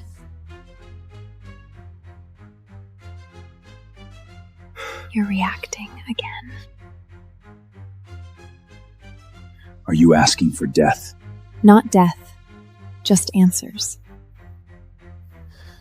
Chloe, in my office. Now. Told you, she wouldn't last.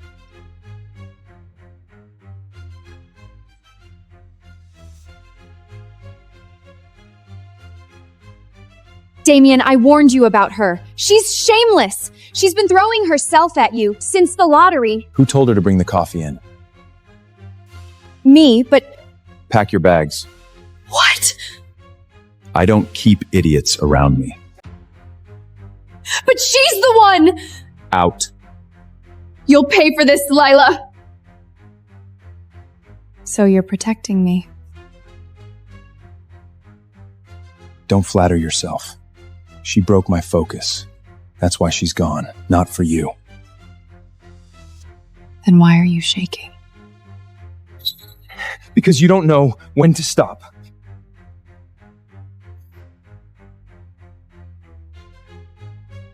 What exactly are you fighting against?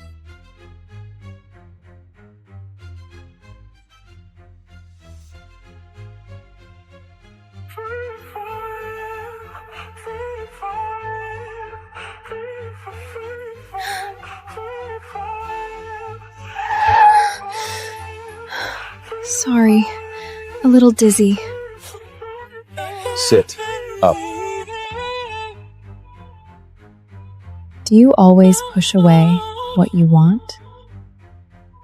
I push away danger.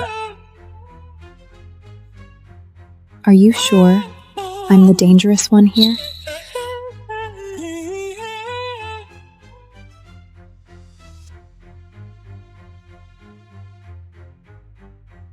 Is that the lottery girl? She's either brave or she's got a death wish. Wasn't Chloe fired? Why is she here?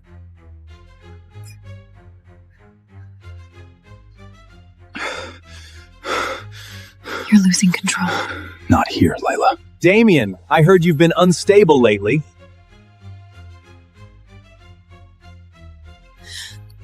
You need an inhibitor. I need space. Space from me?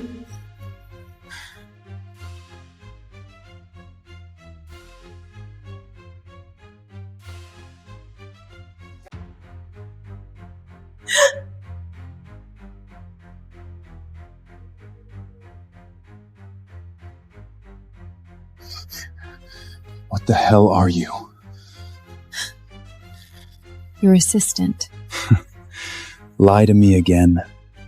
Try me. If I'm so dangerous, you would have run.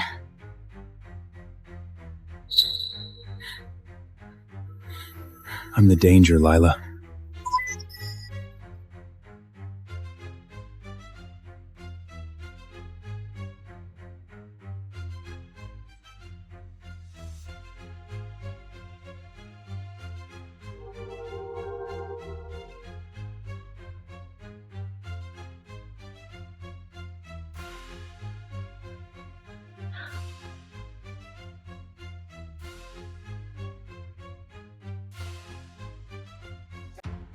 Damien. Leave.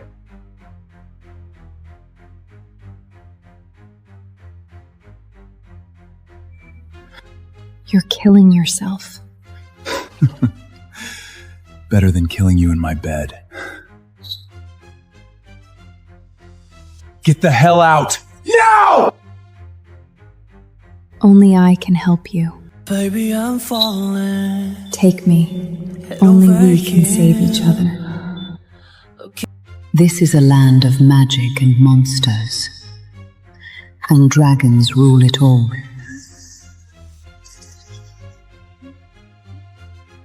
And humans? Humans are the lowest of them all.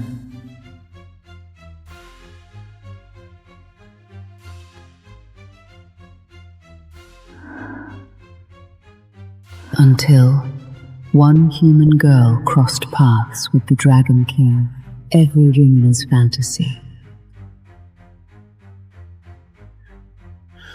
Burning, untamed, in heat.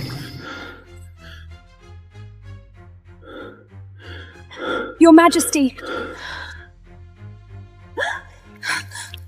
God help me. Here I am, trapped in the arms of my impossible crush. Say my name. Your Majesty, the heat is clouding your judgment. I'm just a human. We shouldn't be doing this. Say my name. That's an order. Kale.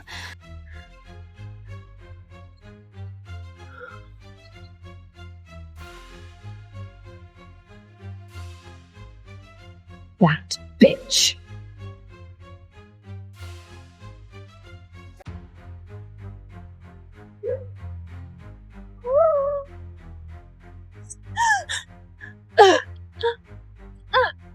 The Dragon King only belongs to his own kind. How dare you steal my man, you filthy human whore!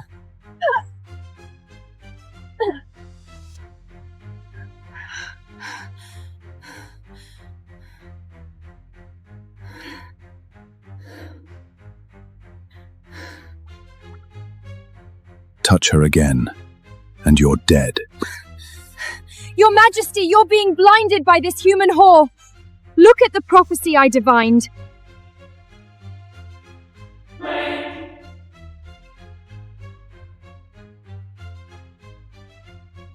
She's after your blood, the most sacred source of power. coveted by every desperate creature alive. No, I don't even know what this is! A dragon prophecy is never wrong. You're a liar. Last night was just your little plan. To crawl into my bed and get close to me? No, that's not true. Please, you have to believe me. Drop the act! You are nothing but a cheap little slut who spreads her legs for dragon blood. I would never... Save your tears. Those fake tears make me sick. Please, Cale. You don't get to say my name!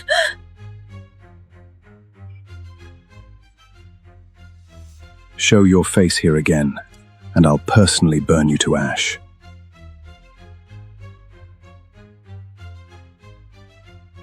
The man you spread your legs for just threw you away like garbage. How does that feel, human? It was you. You faked that prophecy! You're smarter than you look.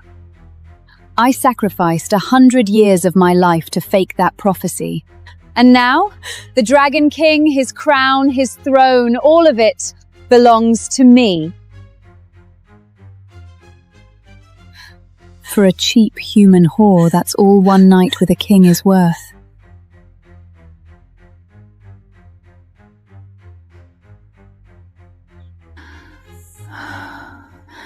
Breathe.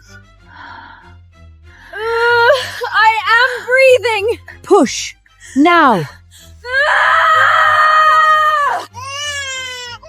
The first dragonborn in 1,000 years.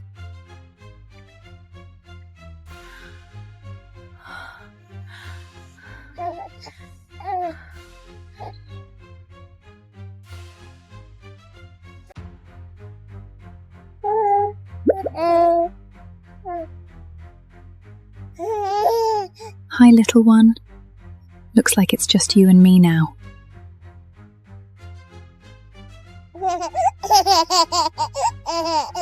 Happy birthday to you. Happy birthday to you. Oh God, Amber! Her dragon blood is awakening, and it's trying to break free. No, it's breaking through her! We are sealing it! Hold on, little one!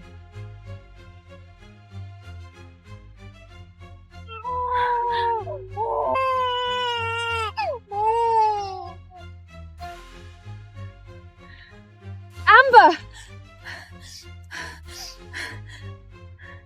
For now, the scent is gone. No one can trace her bloodline. But that seal, it won't hold forever, Lyra.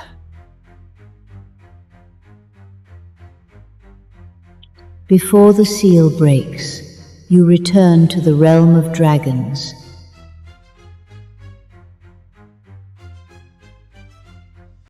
And find the Grand Healer. Back to his lands. Those fake tears make me sick. Your father, he hates me, Amber. He can never know you exist. But I promise, I won't let anyone take you from me, not even him. I'll be back for Amber as soon as I'm done.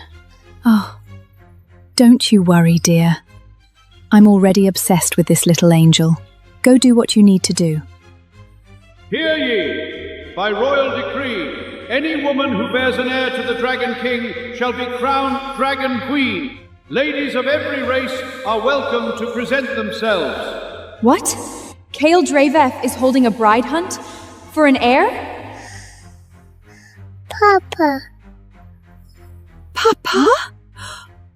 Her father is Cale Draven, the ruler of all magical creatures? No. Her dad is the dumbest creature alive. Anyway, I really should get going. Those eyes. You look just like Cale when he was little.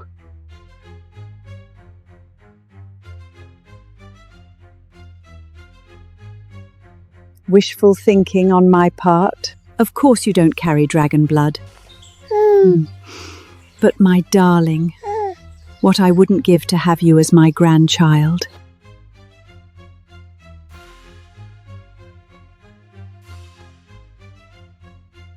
Lyra Voss, you actually dared to come back.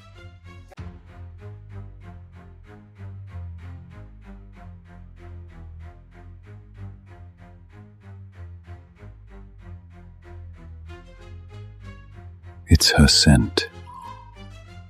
Kale, you little brat! You better have a damn good explanation for burning down my matchmaking notice! Dragon King burnt Mother's notice. Don't look at me. You're the one who issued that ridiculous notice without my permission, Mother.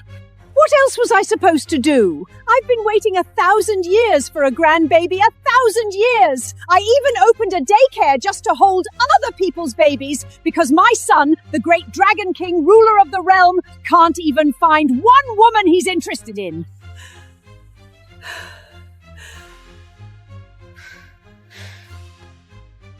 Stop thinking about that lying, scheming woman. The next time I see her, I'll tear her apart with my own hands.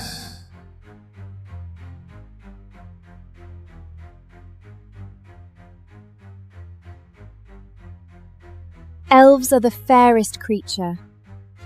Once I bear the king's heir, I'll be the most powerful dragon queen this realm has ever seen.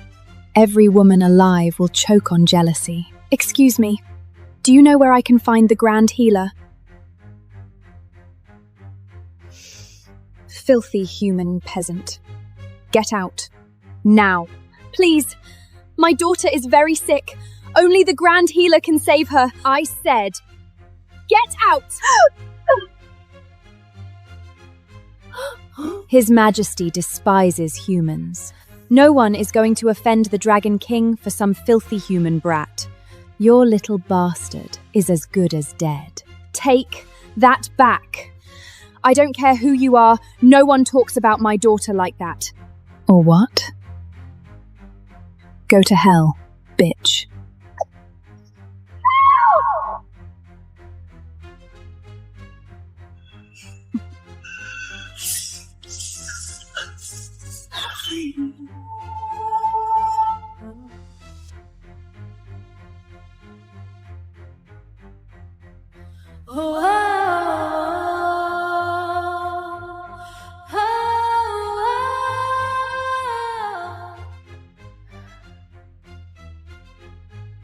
Kale? Why is he here? He hates me so much. Why would he save me? Why did I jump in? What the hell is wrong with me? Maybe he didn't recognize me. Thank you, sir, for saving my life. I should go. I told you. Never show your face to me again, Lyra. Sir, you've got the wrong person. The wrong person?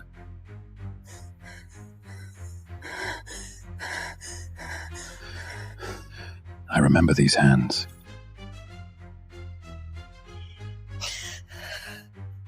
I remember the way they touched me. Let me go! And these legs.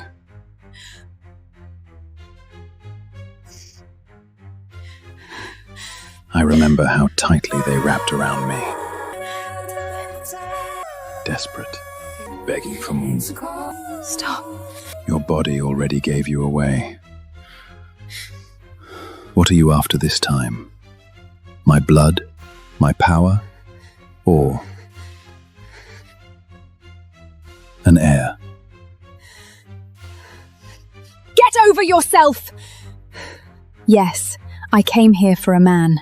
But trust me, it's not you.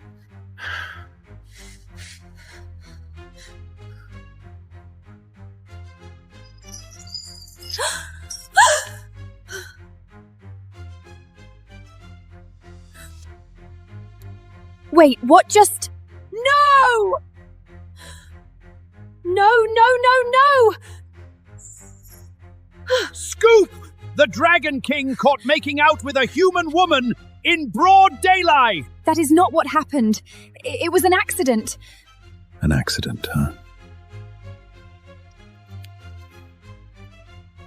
You really will go to any length to get my attention, won't you? I didn't. I was just trying to seduce me. Your Majesty, I have absolutely no interest in you.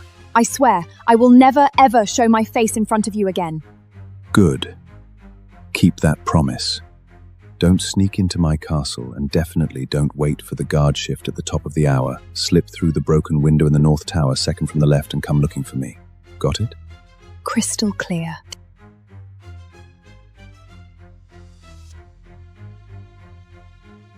Your Majesty! We can't just let that bitch walk away! Easy, little elf. His Majesty never lets anyone get on top of him. Unless he wants them there. Oh, Amber. What a sweet little angel. Just stay a little longer, please. We need to find a place to stay for the night. Perfect! Stay here, free of charge. No, we couldn't possibly. I have plenty of empty rooms, and Amber doesn't want to leave her nana either, do you, sweetie? Marin, thank you. Really. Oh, she's melting my heart. If Lyra marries Kale, I'll never have to be away from Amber again. Lyra, are you single? Because I have a son. A very handsome son. Speak of the devil.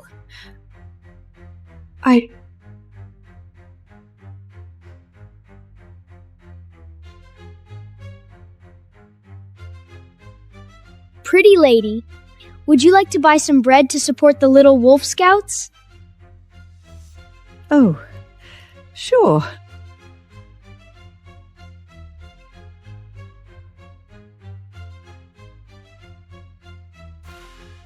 And here I thought that stubborn son of mine had finally shown up.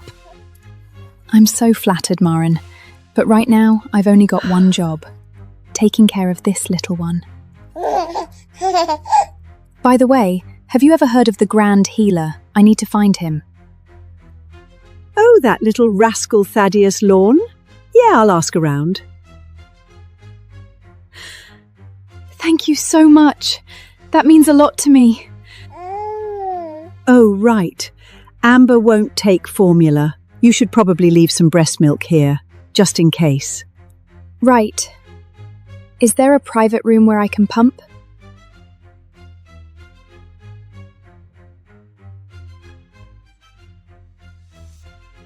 Any suspicious figures near the castle?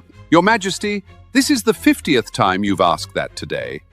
And no, Miss Voss did not show up, even with your extremely detailed instruction.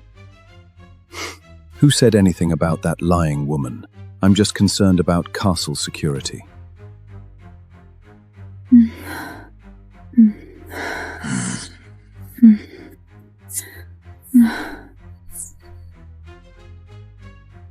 Yes, I came here for a man, but trust me, it's not you. Lyra. How dare you!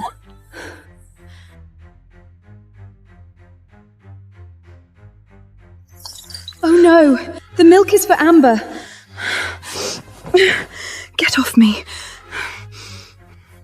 I got to admit, you're very good at making me hard. You arrogant, shameless jerk! Get out of my room! If you're this desperate for my attention, maybe I'll give you what you're craving. Just like old times. Like old times? You seriously think this is some twisted game of hard to get? Get over yourself! You broke into my room! You invaded my world first, Lyra. And that was a massive, goddamn mistake. You call it a mistake? Yes. A mistake I've regretted every single day for the last 2 years. If I could do it over again, I would never, ever cross paths with you. Honey, is everything all right in there? Do you need help? Mum? No! He can't find out about Amber. Yummy smell. Love it.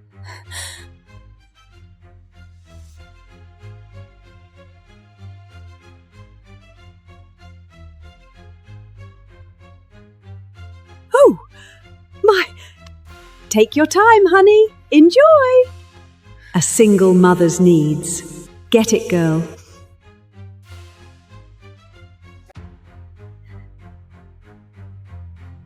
Go ahead, say it. I know you're dying to. Call me shameless, call me a cheap slut, get it all out, then get the hell out of my room. A mistake I've regretted every single day for the last 2 years.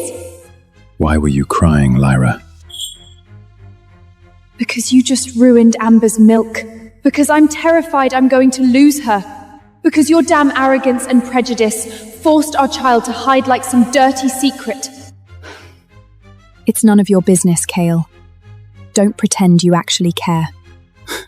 Fine. Then maybe I'll just have you exiled right now. How about that? I mean... You don't have to throw me out yourself, Your Majesty. I promise. Once I get what I came for, I'll disappear. You will never have to see me again. Now please leave my room. Lyra. What? Explain something to me. Why does a single woman spend so much time at a daycare?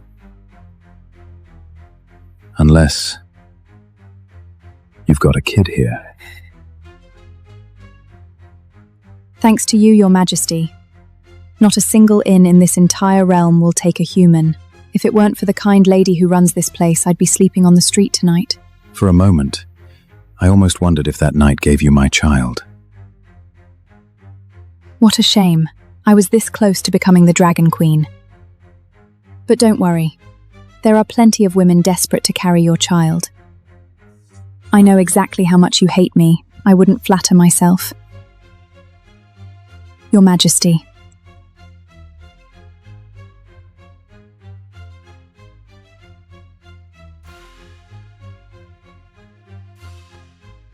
I do hate you, don't I?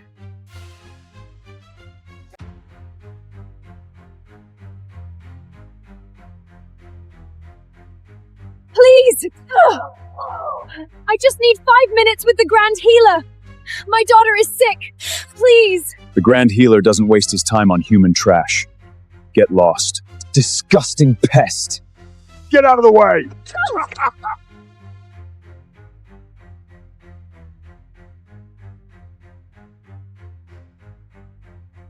Your Majesty, Miss Voss has recently... From this moment on, that name is forbidden in this castle. Your Majesty?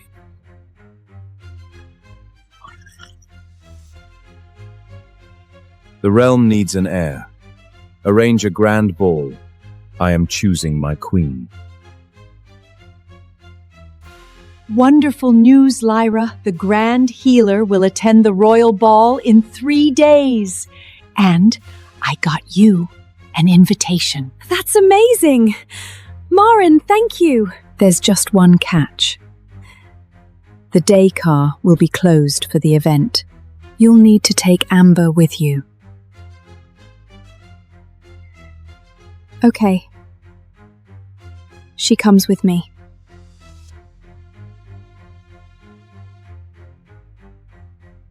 Okay, just go in. Find Grand Heather and get out. You've got this, Lyra. Daddy, smell love. All these people tonight. Your father will be too busy choosing his queen. He won't even notice us.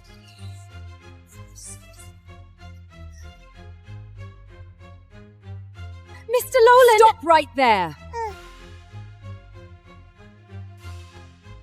What do you think you're doing here? A lowly human doesn't belong at a royal ball. If you actually know how to read, you'll get out of my way. Now. Oops. Looks like you're not on the guest list. How could you? Miss Voss, this way, please. Thank you. What the hell are you doing? She's just a filthy human! Oh, darling, you know nothing. His Majesty ordered us not to mention Miss Voss, so naturally I can't disobey him by saying she showed up with a child. Look at me. So loyal, so obedient.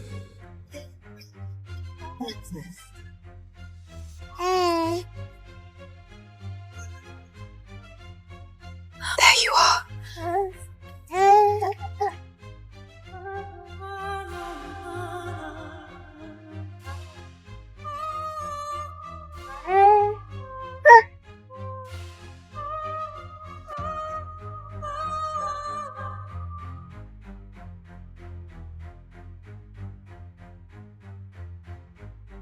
Oh no, sweetheart, not now, please.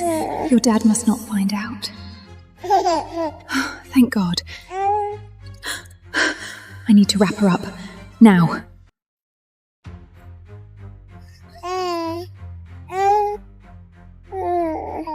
Smell. Daddy like it. No. Amber.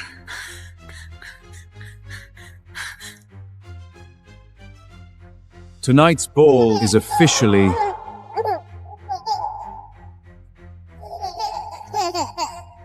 Amber, sweetie.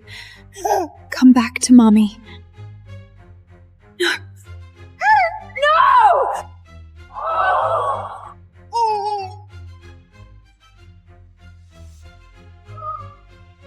Amber! No. Papa.